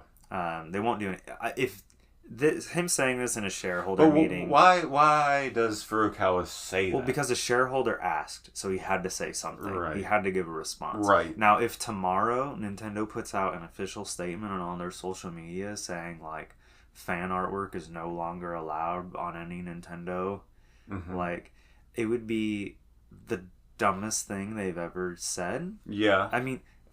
through fan artwork, your IP gets proliferated for free. Right. And like, to new audiences, because the fan art its purpose is to adapt in some way. Yeah. The character into something else. Sure. Be it, in this case, usually porn. But that gets, new eyes on it. Sure. I mean, like, well, just not... I hate to just say that all fan art is... No, it's not. No, because, I mean, there's a lot of very tasteful fan art. Yes, but this is not about that. Like, there's discussion is not about that. Right. Yeah, you're right. You're right. It's not just about fan art broadly. Yeah. But I feel like to go after this, you would have to go after fan art in a broad way. Yeah. Yeah, because how do you define, what's quote-unquote inappropriate? What, you got, like, ludometers? You got people who this one can't exist. It cannot register above 6.4 on the ludometer. Yeah, right. How do you define rules and stuff? Yeah, I mean, I don't see what Nintendo can do, but it is so on brand for them to say something like this, I feel like. Do you remember a while ago I was telling you that internally in Nintendo, they have had discussions about, like, the different games and, like, knowing that they need to have the, like, kind of sexy game too. Like, that game is important for, like, attracting an audience. Like the Fire Emblem games, that's why they have the character designs that they do. You know, because that's sort of their, like, pushing the envelope with the you know, the sexiness. Right, yeah. And they need, like, there needs to be room for that. Even in, like, Zelda games, there's often, like... Sometimes. I mean, in a Nintendo standard, sure. Yeah, I mean, like, some of the recent, you know, like, the last couple Zelda games, like the main line, Tears of the Kingdom and Breath of the Wild, there have been, like, some, like, attractive-looking characters, you know? And some who, like, would appeal to, like, furries and stuff like... like, they know what they're doing when they're designing these characters. They do. It's still very PG compared to, like, the wider... I mean, think back to Ocarina of Time with the fairies, dude. Yeah, honestly, if there's anything, it's got to be that. I mean, that's, like, the most lewd Nintendo has ever been. Right. Yeah. We can move on. Okay. So, next story. So it's already been 9 years since Hideo Kojima and Konami parted ways. Wow. Yeah. We're almost at a decade. We both remember that vividly. And in the time since, Kojima has made one single game. Yeah. Now we know he's working on 3 different projects right now. Right. We don't know which ones will come to fruition. I mean, Death Stranding 2 is probably the next one. Sure. It seems to be the most furthest along. Definitely. But the other box game and whatever else. The Xbox weird game, and then the new tactical espionage game he's working on with Sony. Right. Yeah.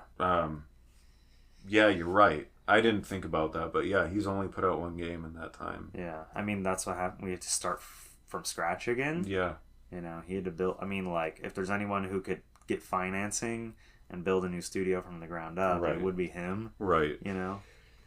His, like, if you think about his types of games, he is that guy that has to have, like, Nolan North. And he, you know, big Hollywood names and stuff. Well, I mean, he's beyond big gaming Hollywood names. Yeah. He's moved on to, he's looking for Hollywood celebrities at this point. And so, he's gonna... His games budgets are gonna be high. And I'm sure he's going to have to hire a lot of people. I doubt Kojima, I mean, I could be wrong, but I doubt Kojima knows how to work motion capture himself, you know. I think he does. You think so? Yeah, he's got, like, some state-of-the-art, like, tech inside his studio. Sure. His photo. I don't, like, I wouldn't put it past him if he did. Yeah. But, you know, I'm sure he needs a lot of professional help. Oh, yeah. I mean, we know for a fact that since Kojima Productions started, I believe they have changed studio locations twice because they keep expanding. Having to get bigger place, So, it's going well over at Kojima Productions. That's good. I mean, it doesn't even matter. Like, his games could be, like, commercial failures. Yeah, he could just get funding. His funding can... It doesn't matter. Like, people want to work for him. They want to fund him. It's because he's got this reputation of being a visionary game designer. Yeah. And that's just proliferated through the whole industry. Yeah. I mean, it's true. Yeah, it's true. He is a visionary. Yeah. But I think every game designer is a visionary. Sure. You know? Yeah. I mean, maybe not this guy. NHL 07. Oh. I don't know if I'd call that visionary, but... You know, you get what I'm saying. Yeah. Anyways, so it's been shots fired. Dude. Yeah, I know. I need to watch it. So 9 years since he left, after which a pretty ugly divorce unfolded. Yeah. For all the world to see. Metal Gear Solid 5 essentially released unfinished. Mm-hmm. You know, the whole still got critically acclaimed. It did. Yeah. But we know for a fact that there's a third of the game that just got lopped off. Yeah. And they just tied an ending to it as fast as they could and shipped it since he was getting pushed out of the company. Having seen that game kind of played on YouTube and stuff, it builds up. The story, you can tell Kojima was involved. Yeah. And then at some point it just just falls off. Yeah. From what I understand, they basically locked him away in an office and he wasn't allowed to work on the game anymore. That's crazy. Yeah, Japan is weird. Yeah, that's some cultural crap. Yeah. Yeah, I don't know. But now that so much time has passed, and with Noriaki Okamura, that's not a name I should butcher. Being the current Metal Gear Solid series director, those hard feelings seems to be mending.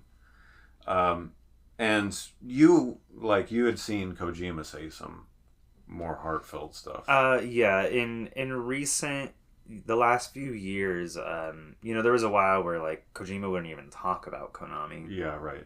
In more recent years, I think he was probably required not to. Probably. In more recent years, he's been fairly soft on his time.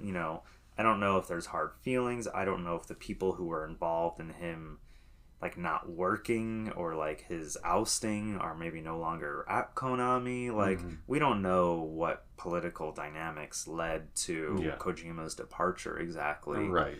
There could have been a variety of things. I think if I had to just guess, Kojima was probably always late, always over budget, and Konami was probably tired of it, not delivering. Kojima clearly probably needed another year to finish his vision of Metal Gear Solid 5. Right.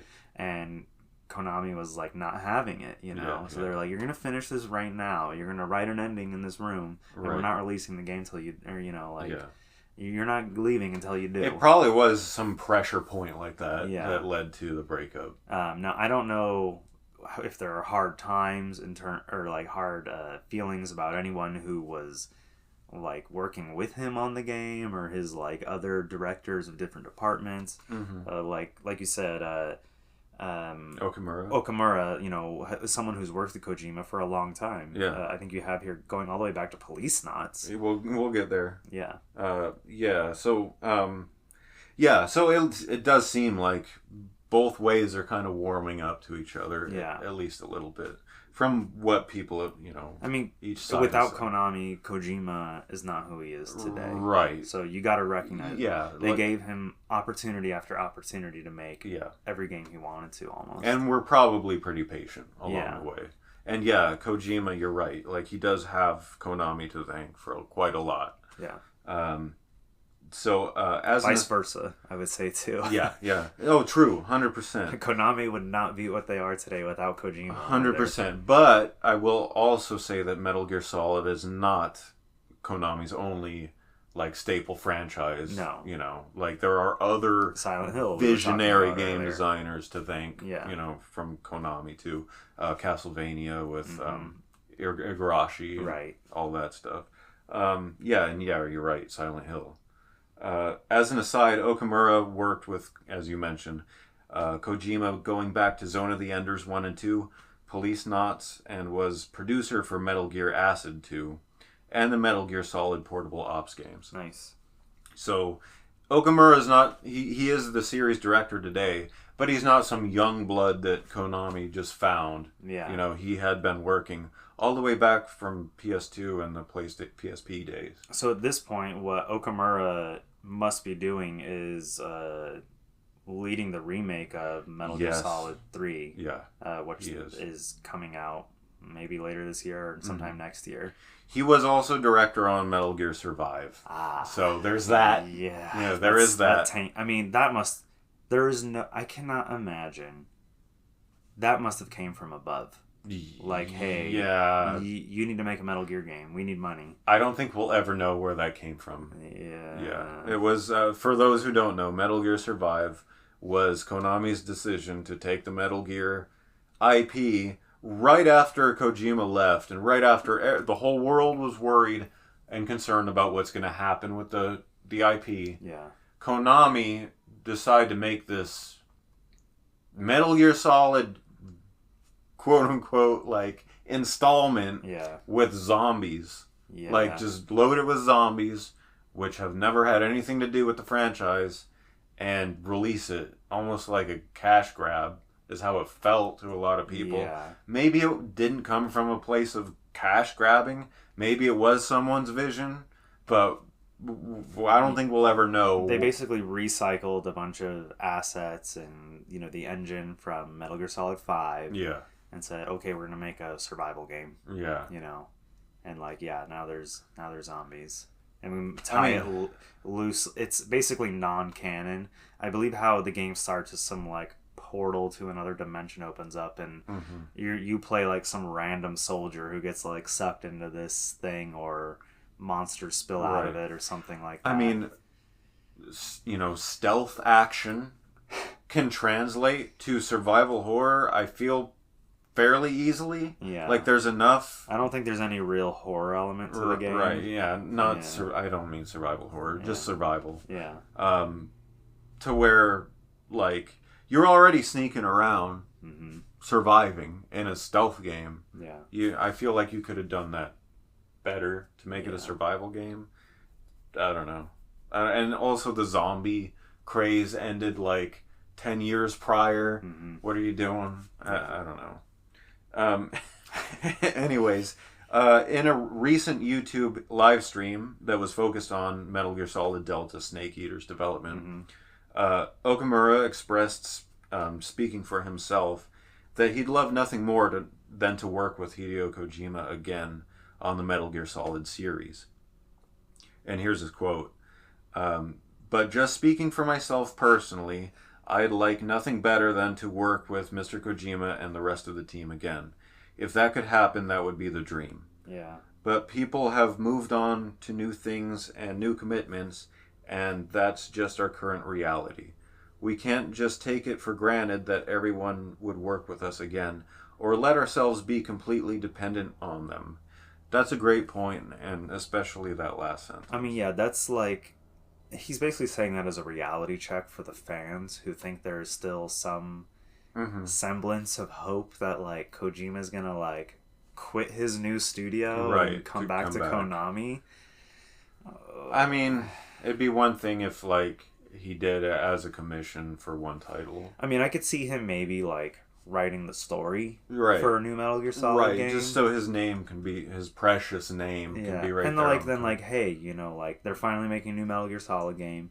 The story is still by Kojima. You know, here you go, you know. Right. Rather than, like, because whenever they do decide to make a new true Metal Gear Solid game that takes place in universe and isn't some weird zombie spin-off. Yeah.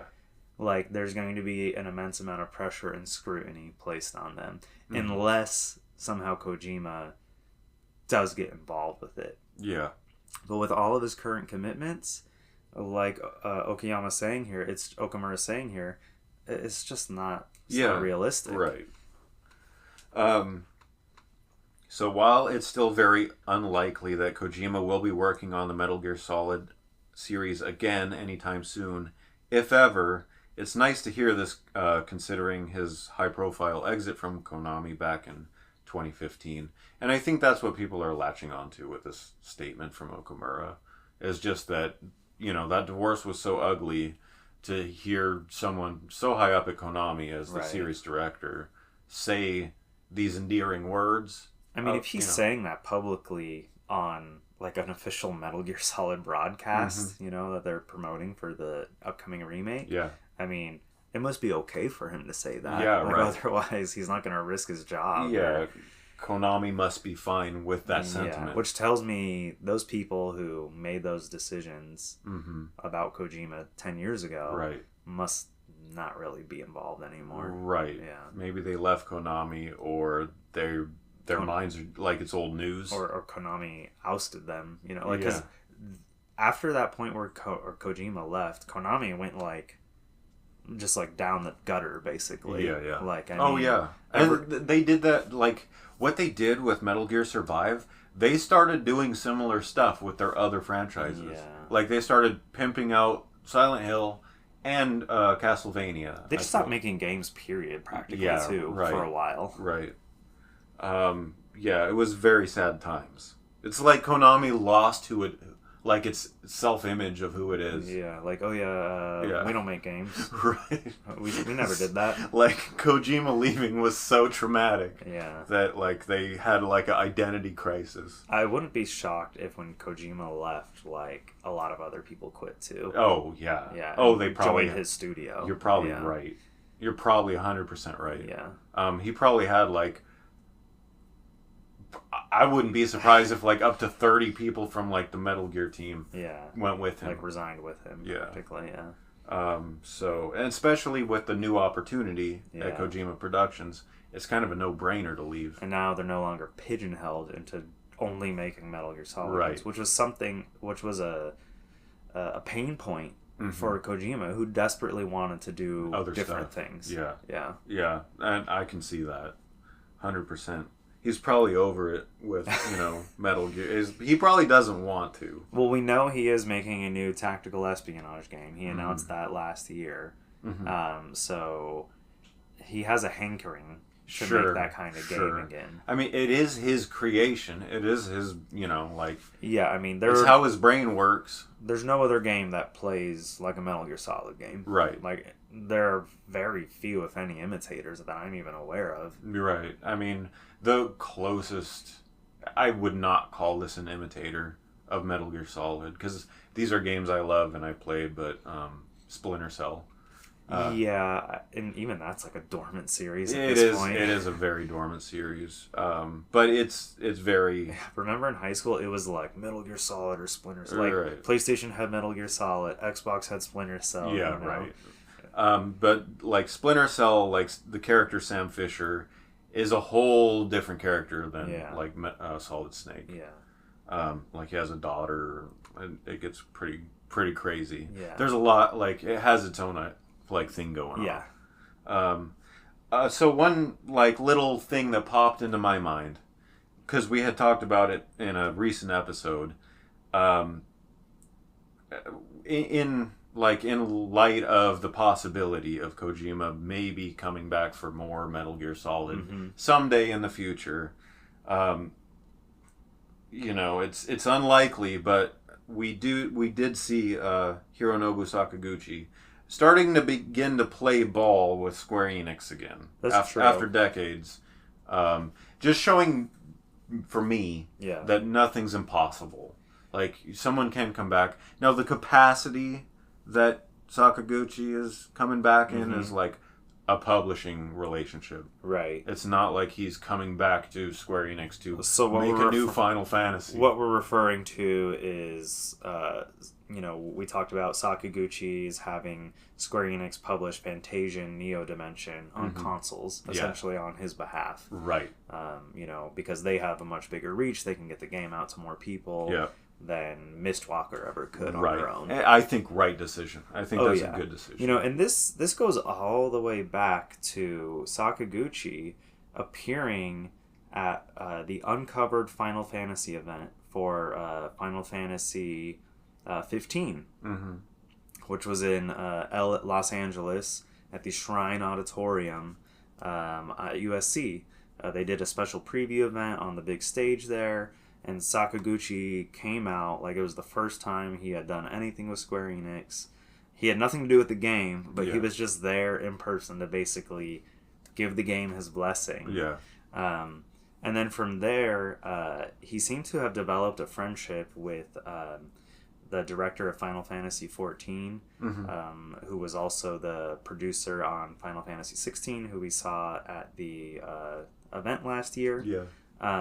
And now Sakaguchi's a really big Final Fantasy XIV player. Yeah. And he apparently plays with like a bunch of the devs. That's funny. And it's thanks to that friendship, basically, that was rekindled, that this whole Neo Dimension thing, or Fantasian publishing deal is probably even happening. That's interesting, because Final Fantasy 15 has this whole like sub-scenario plot involving all of 14's characters. Yeah. Or some of 14's characters, and goes into like, you end up fighting Garuda from 14. And then let's not forget that Final Fantasy 15 even has a Terra Battle tie-in. Yeah. Which Sakaguchi developed. Like, Yeah. Mistwalker developed that. Yeah. That part of the game. So, I mean, you know, this has been building up over the last, like, 7 years or so. But, yeah, to see them actually publishing Sakaguchi's game really is sort of like a... Sakaguchi's coming back. I want to add to this a little bit. There was an interview that Sakaguchi did recently. He said he has zero interest in ever directing a Final Fantasy game ever again. That's a sad thing. He has zero interest in bringing games like Lost Odyssey and any of his like Wii games to modern platforms.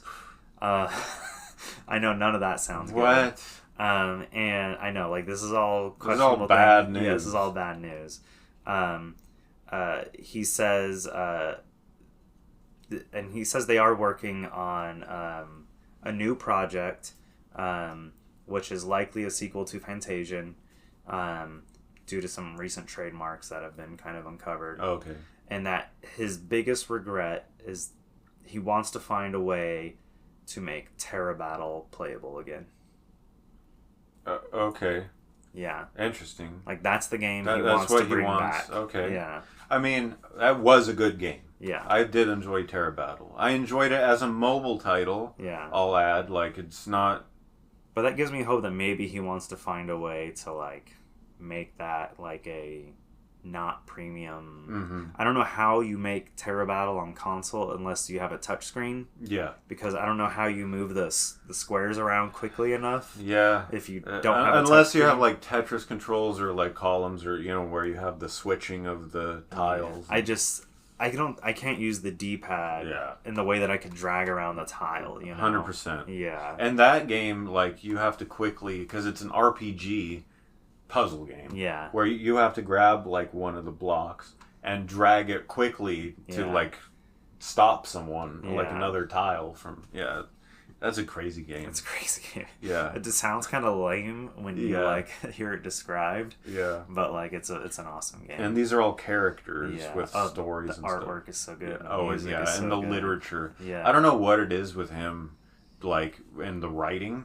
But I love it. From what I understand, like his main responsibility on like even Fantasian is like he wrote the script, and I think he was like sort of the overall creative director. Yeah. But like he wasn't the guy like actually like type with the typewriter making the no he was the guy. He was that guy. Like that's his main responsibility these days is writing the script. Okay. Much like Yuji Horii of Dragon Quest. Yeah. His main thing is writing the story and the script for the game. Gotcha.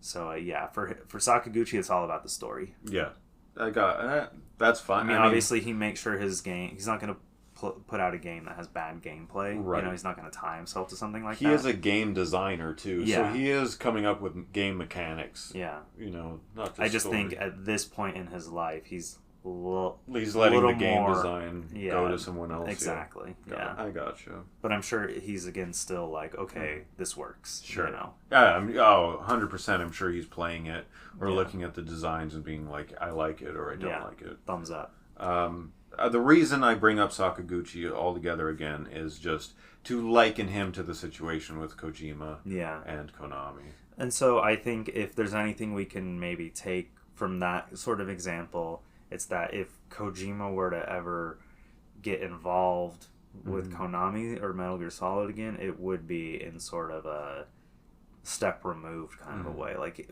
we probably wouldn't see him, like, in the director role again. Sure.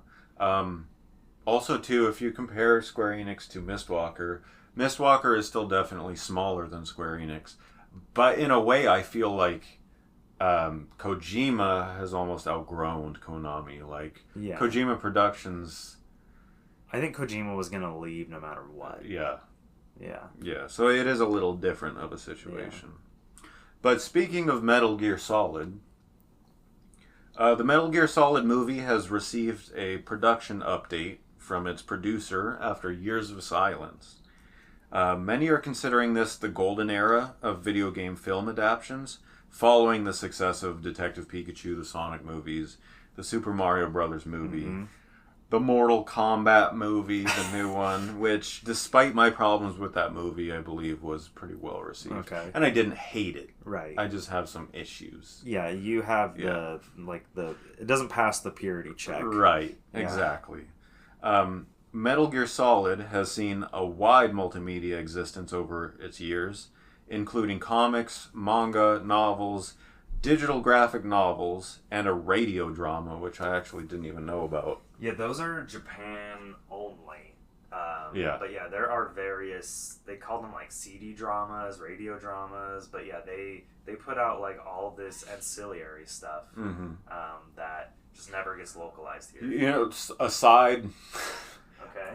You know, I think you do know this, but the Phoenix Rights games have theatrical productions in Japan. Like a play. Like yeah. It's crazy. That happens fairly... I think Danganronpa has even had really?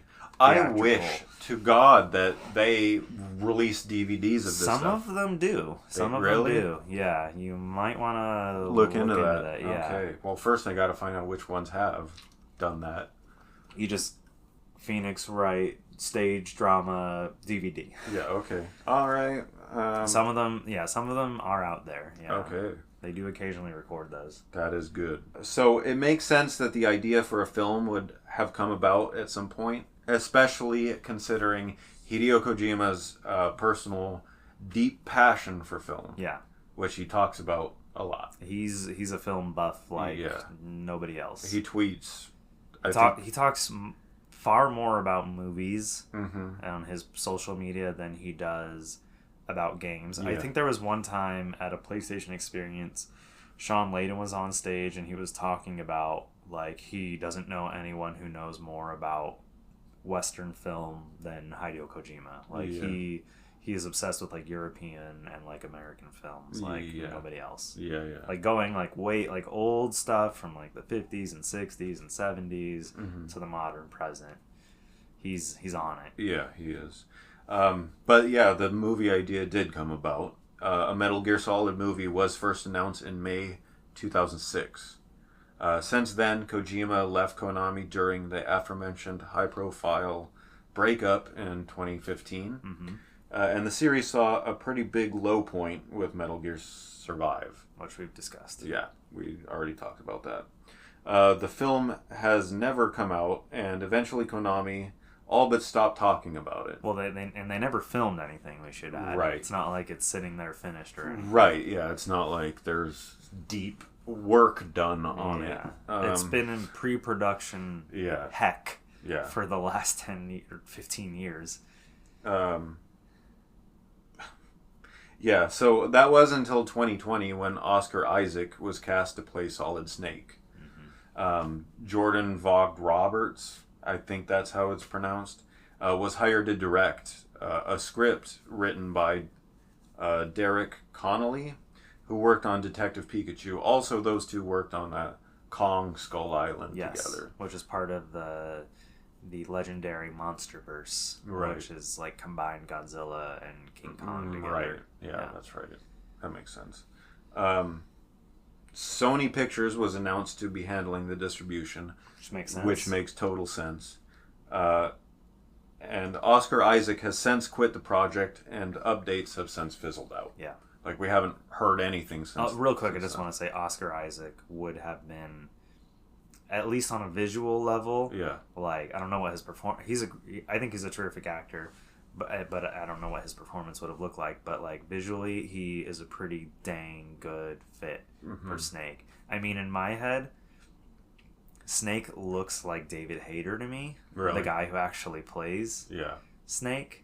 Like, I don't know why. That's all I can ever see is... When they first developed the character, they probably got inspiration from the actor playing him. Well, it's weird because he's the English voice actor, and there's a... Oh, yeah, that's And true. then, I don't know if you remember this, but in Metal Gear Solid 5, Kojima famously did not rehire David Hayter to play Snake, and instead went with a big Hollywood name and Kiefer Sutherland. That's right. And there was definitely some hurt feelings. Yeah, that's the kind of stuff that Kojima kind of gets divisive over. Yeah. And I, myself included. Yeah, I thought that was... That's the cringiest thing you could have done. And apparently there is so little dialogue from Snake that apparently Kiefer could have probably recorded everything in like a single day. Right. Probably because his fee. Because he had to have a Hollywood celebrity actor. Yeah, and so, Konami was only willing to pay so much. Yeah, and David Hayter, he's not relevant anymore. The guy that's been playing Snake, he's not the best guy for the job. I mean, David Hayter famously took a massive price cut on Metal Gear Solid Twin Snakes, the remake of the original Metal Gear Solid game for GameCube, just so all the original voice actors could come back to reprise their role. Yeah, that's... if there is not a guy more deserving of like the role, like it's he feels invested, like it's his project too. Yeah, and that's what you want. Yeah, you don't. Yeah, I just.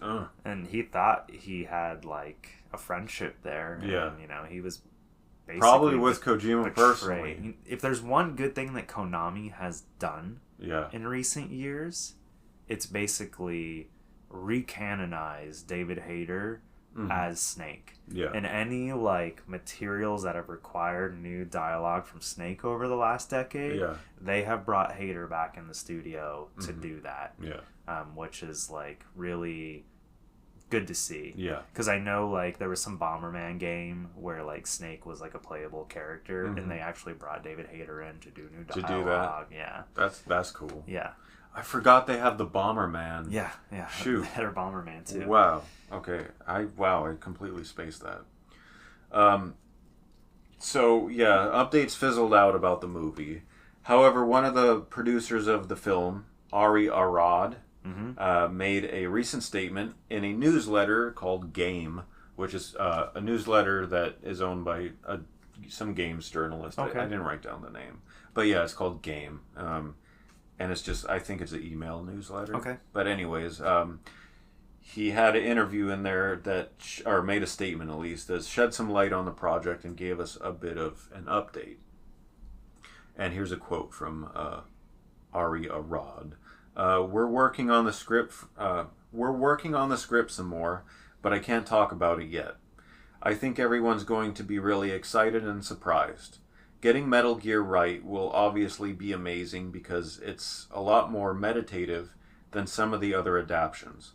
Personally, I want it to be terrific. So okay, I'm sorry, that last sentence there. Yeah. Personally, I want it to be. Well, what else would you want it to be? We were worried that you wanted it to be bad. Now, I want to say this real quick about Avi Arad. He is the guy who is basically responsible for like almost every movie adaptation, like the Uncharted movie. He's the producer on that. The Gran Turismo movie. He's the producer on that. I think he's producer on the new... I freaking did not see the Gran Turismo movie, and I wanted to... I've heard it's good because it's not really... has nothing to do with the game, per se. It's a story about a kid who played the game and then became a professional race car driver, and it's a true story. Still an adaptation. Yeah. I mean, in a way. Yeah. But it's not... there's no, like, story mode in Gran Turismo. Yeah. And, like, at least the grand sense of a story Right. mode. I mean, we saw how Need for Speed did their movie. Yeah, but there was no, like, need... Yeah, we did see the Need for Speed. So, I mean, I liked that. Like, I yeah, it was fine. But... yeah. But yeah, Avi Arad, Ari Arad, excuse me. Yeah, he's got his hands in like basically every. I think he might even be involved in the Zelda movie because I think Sony is funding and distributing jointly with Nintendo, which is like kind of a fun little team up. We're seeing a lot of team ups. Yeah. These days. I mean, if you want to get in the movie world, I mean, it's hard to avoid Sony. They have a pretty big presence. Yeah. I mean, they bought out like Columbia and TriStar, like all those. They're a huge major movie house. They own Spider-Man and X-Men still, right? No, the X-Men went back to Disney. They sold it to Disney, or no, Fox had it. Oh, that's right. Yeah. But as long as Sony keeps putting out a Spider-Man movie every so often, they retain those rights forever. Yeah. That's why they're not gonna... Yeah. That's why they're putting out all those weird, like, Madam Web movies and Morbius and stuff like that. That's right. Anyways, getting back to this. It's also worth... So that was his statement, right? He wants it to be terrific. Not a big, significant amount of information, obviously. Basically no information. Kind of just a nothing statement. And this wouldn't be a story if it wasn't, about a movie that's been anticipated for 20 years now. I think the hard part is that Kojima can no longer really be involved with it. Yeah. So I think that was a huge, punch to the project when that happened. Sure. Because, there was, a lot of talk about it when he was still at Konami. And then when he left Konami, it just kind of... Right. And the initial... effort started in 2006 when Kojima was heavily involved in Metal Gear Solid. So, yeah. It's also worth mentioning that Jordan von Vogt Roberts, I hope I'm getting that name right. Something like that, yeah. Who's been involved with it since 2012, apparently, has stated in the past that he's targeting an R rating for the film. As it should be. As it should be, I agree. 100%. For nothing but just violence, basically, in language. Yeah. I can't see it being PG-13. Yeah. And not having the story follow a specific entry in the series, but instead be an original story. He also wants to preserve Kojima's vision as much as possible, and has acknowledged that many video game movies fail due to disregard for the source material. And I'm really happy to hear him say all that. That sounds... I know. I feel like we hear that kind of talk. It does sound like happy talk. Yeah. Totally. I mean, if there is any video game that could be a movie, it's Metal Gear Solid. Those games are basically movies already. Yeah. I used to play those games. But then that begs the question, do we need a freaking movie? Yeah, I would also make that argument. Because, to me, the Metal Gear Solid gameplay can be very satisfying. But it is hard to call it fun. I agree with that. Yeah. But, when your plan goes off really well, you do get the satisfaction of okay, I pulled that section of tactical espionage really well, right? And sometimes it just turns into a mess, and you end up having a big firefight, and you waste all your ammo, and those don't feel so satisfying. Almost the objective of a Metal Gear Solid game is almost to avoid conflict as much as you possibly can. Oh yeah, it's stealth. You're supposed to sneak. Yeah, aside from boss fights, which are often pretty awesome in Metal Gear games, in my opinion, and very cinematic. But yeah, the reward in Metal Gear games for playing through, again, I don't want to say it's bad or mediocre gameplay, but for not fun gameplay, the fun factor is often the cutscene that comes after the gameplay segment. And there are a lot of those, hours and hours of particularly cutscenes. with Metal Gear Solid 4 and 5. That can be off-putting too to some people, especially with 4. 4, I think, got smoked the most. It did. Someone clocked, when you reach the end of the game and you've done, the last boss, you're treated to, an hour and a half of cutscenes. That's so wild. I mean, I didn't mind it when I played it. Sure. I was into it, Because like I said, I played those games almost for the cutscenes. Yeah. Even just starting the game, before you even pick up the controller, Metal Gear Solid 4, you are watching like at least 30 minutes of like just stuff. Including a loading screen where there's a chef and he's cutting up a snake or whatever. It is just weird Kojima like isms. Yeah. That aren't even like necessary. I don't know. Whatever. Okay, 4. I know a lot of people don't like 4. I loved 4. Yeah. I do like 4. 4 is of the mainline ones. Okay, my favorite Metal Gear title is Rising Revengeance. Period. Okay. I mean, that's arguably one of the greatest games ever made. Right. I might maybe argue, right? Because it's so like camp and over the top. It just embraces what it is. That's thanks to Platinum Games. Yeah, that is Kojima. That is a Platinum Games game. Like it plays with Platinum Games' style and mechanics. Probably their finest moment ever. The 100%. Fact that Konami has not commissioned a follow-up. Yeah, I do not understand. Right. But what I was going to say was that of the mainline Metal Gear Solid titles, 4 and 2 are my favorites. Okay. But I have the most time put in with 4. Okay. And yeah, it's good. That game was like so I mean, and do you remember the build up to that game getting announced? Like all the various trailers and just everything. But I don't know, just old Snake's journey, seeing like your hero dying effectively, right. And you're playing his final mission effectively. It was like he's all old, like to begin with, like he's already elderly, like he's aging faster as a clone than like a regular human. It's depressing, like the whole thing is depressing. I remember back in high school we had a whole like lunch where you just told me everything. I finished the game. I remember that. So, getting back to I just have one last thing to say here, and then we can do t-shirts? Yes, we can do shirts. All right. He also shared, that being Jordan Vogt Roberts. He shared some concept art for the film back in 2018. Yeah. Which, it's nice concept art, too. I like it.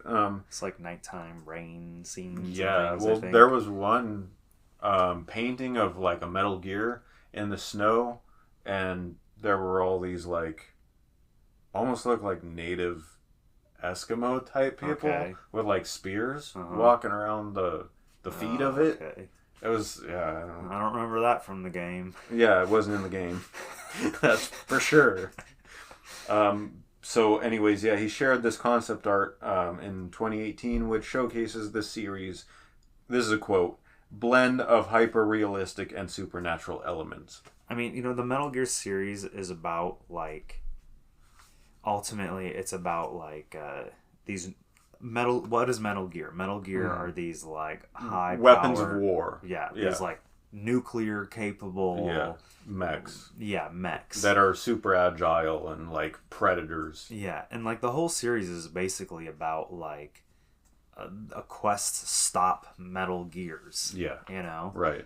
Basically, Snake is there to demilitarize, like, superpowers, basically. Yeah, right. And so, I don't know. Like, I hope they get that message correct in the movie.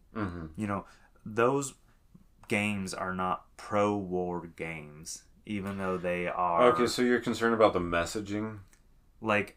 If the movie just ends up like a John Rambo film, like that is not what Metal Gear Solid is. I get it. Snake is not a warmonger. Right.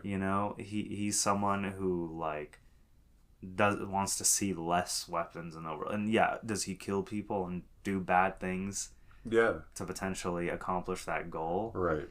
Then I could see, I would hope to see the movie show a lot of stealthy moments where he's sneaking. I like, this is going to be a wild comparison, but I really liked the Sherlock Holmes movie and how it took Sherlock Holmes's details from the books and just amped them up to like 50. And the Robert Downey Jr.? Yeah. Oh, okay. Yeah, when it gets inside his head. Yeah. It it created something as profound to me as like bullet time with the Matrix. You know, it got inside his head, and like he went through like the details of like this position that he's in. Yeah. Real quick before like the next moment happens. See, and another thing with like, I'm not saying they should do that, but they should take like stealth and do that. Yeah. You know, I just don't know how many of these like, oh, okay, it's time for the stealth montage. Yeah. You know, where they. I don't want to see a bunch of political messaging. I don't. I know that Metal Gear has a message, and that should be present. Right. But it shouldn't be in your face. I agree completely. I mean, like, I say the best example of something that has a message that isn't, like, in your... Like, if you ever have seen The Twilight Zone... Yeah. Go back and watch that show from the late 50s and 60s. Mm-hmm. It is, like, the best example of how to... have a message about something important without like spelling it out for the viewer, right, you know? Yeah. Like, I mean, it's crazy how like ahead of its time that show was in terms of like civil rights in some ways, you know? Like there's a funny episode of that show that tries really hard to talk about like, because Rod Serling, sorry, I'm getting off topic, but I think this is just interesting. Mm-hmm. Rod Serling, the creator of the Twilight Zone, served in like World War II. Mm-hmm. He's someone who saw, you know, all kinds of horrific stuff. Yeah. He had this episode of the Twilight Zone that he wrote that was like taking place on some island, like Japanese versus American soldiers. Right. And this American soldier would say all this horrible stuff about like their enemy, you know, and then at night he would go to sleep and he would wake up in the body of like a Japanese soldier. Mm-hmm. Unfortunately, they had not unfortunately maybe, but they basically had him in like yellow face throughout the whole episode, which was kind of funny through today's lens to see. But basically, it was just like teaching a message that like war is hell. And it's like, these people are they're just doing what they're doing. You know, they're soldiers just like you're a soldier. They're not like, you don't need to spit on them. And, you know, like, I don't know. It's just, that episode just sticks with me for some reason. And was this relevant to the Metal Gear Solid movie? Yeah, because we're talking about not shoving messages, like, in this, like, really obvious way. But, like, if you're going to have a message, you know, you don't need to spell it out and be like, you know, Snake doesn't need to look at the camera and say, war sucks, man. War is bad. Yeah. You know. Yeah. I feel like there is an I know, like, Hollywood is very, right now especially, hot with, you know, sending a message. Everything has to send a message. We got to get the message out. And I think people are tired of it. Activism. They're tired of people are tired of it. But I worry that Metal Gear Solid is just a ripe, juicy opportunity for that, because it has so much to do with geopolitics and war and stuff. It does. Yeah, it really does. You know, I worry that they're gonna. This is our chance to abuse that and send what, you know, our opinion and our ideas. Put those in there, and don't do that.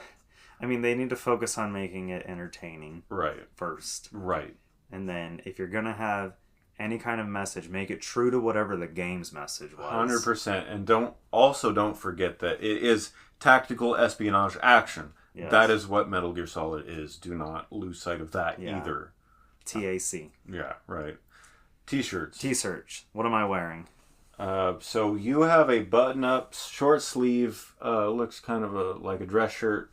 Vans, I see, is the brand that made that shirt. Yes. Vans collaborated with Nintendo. Yeah, this is like back in 2013, 14, somewhere around then, I believe. Yeah, I remember when you got this. But it has the 8-bit Donkey Kong graphics, a bunch of sprites. I don't remember those palm leaves being in the original Donkey Kong. But the ladders are there, the platforms are there, Donkey Kong's there. I see the barrels, I think. Maybe not. The little fire enemies. Oh, yeah, they're there. So, yeah, it's taking the 8-bit graphics from the Nintendo version of the original Donkey Kong and making a like Hawaiian shirt. Yeah, a Hawaiian shirt fabric pattern out of it. Yeah, I think that's why maybe the palm fronds and things are in there. I mean, I know there was definitely some Donkey Kong games. They may have been Donkey Kong Jr. games that did have like palm trees and stuff in them. They might have come from Donkey Kong Country or something. It's not that outrageous that, it couldn't be related. Yeah. Anyways, I saw someone at Anime Expo wearing this shirt still. Yeah. I remember the year it happened, or the year this came out, it went to E3 and I wore it and I regretted wearing it because so many people were wearing this button up. I've like basically retired it at this point. That's whoops. Yeah. All right, what am I wearing? All right, so you're wearing a shirt to a favorite game of mine, but I'll describe the shirt first. So this is a black t-shirt, crew neck, short sleeves. Whoa, it's gray. Oh, is it gray? Yeah, it's gray. Oh yeah, you're right. It is like a charcoal gray, I would say. This is a shirt. I know it doesn't say the name of the game, at least on the front of the shirt. It's on the back. Oh, it's on the back. But it is a shirt for Concrete Genie. Apparently on the back it says Concrete Genie. I'll turn around. Yep, it has the logo of the game and a very cute orange kind of foresty, hairy looking kind of font. Mm-hmm.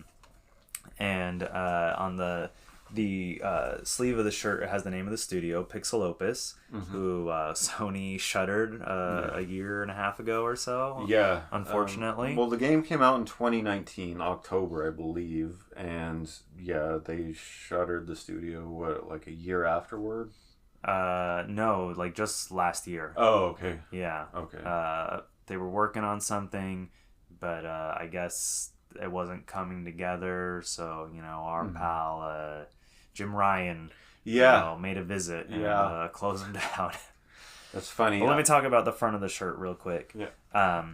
It has, gosh, I'm trying to remember if they have a particular name, but they are basically kind of these unseen monsters, but they look like monsters because they look kind of scary and stuff, but they're actually just sort of mischievous, friendly, almost like imaginary creatures. And the main character can see them and interact with them, and they're basically tied to this like paint mechanic, so they can like appear on the walls of buildings and different environments, and you kind of help rescue them in various different situations. It's a wonderful, lovely game. Yeah. Highly recommend playing Concrete Genie. It's a fun platinum trophy too, not too challenging if you're into that kind of thing. Love Concrete Genie. Show it some love. Play the game. So I wanted to add that the reason I chose this shirt is because I think that people like discovering and learning about new games they've never heard of before. And, so this is kind of... I was going through my box of t-shirts, and this is the only one I didn't remember, like, where I got it or where it came from. We should mention it. It came from the very last PlayStation experience. Yeah. They had an event in the Anaheim Convention Center Arena where they had this weird, like, talk showy kind of environment where, like, Sean Layden and different developers were, like, sitting on couches and just talking about games. Doing their treehouse thing that they used to do. Well, the Nintendo did the treehouse. But it was a similar kind of thing. Yeah. I did not think it was very good. It was 3 hours long. Yeah. And very few announcements were there. I think it was 2017 was the last one. Yeah. But the big highlight of it was at the end of the show.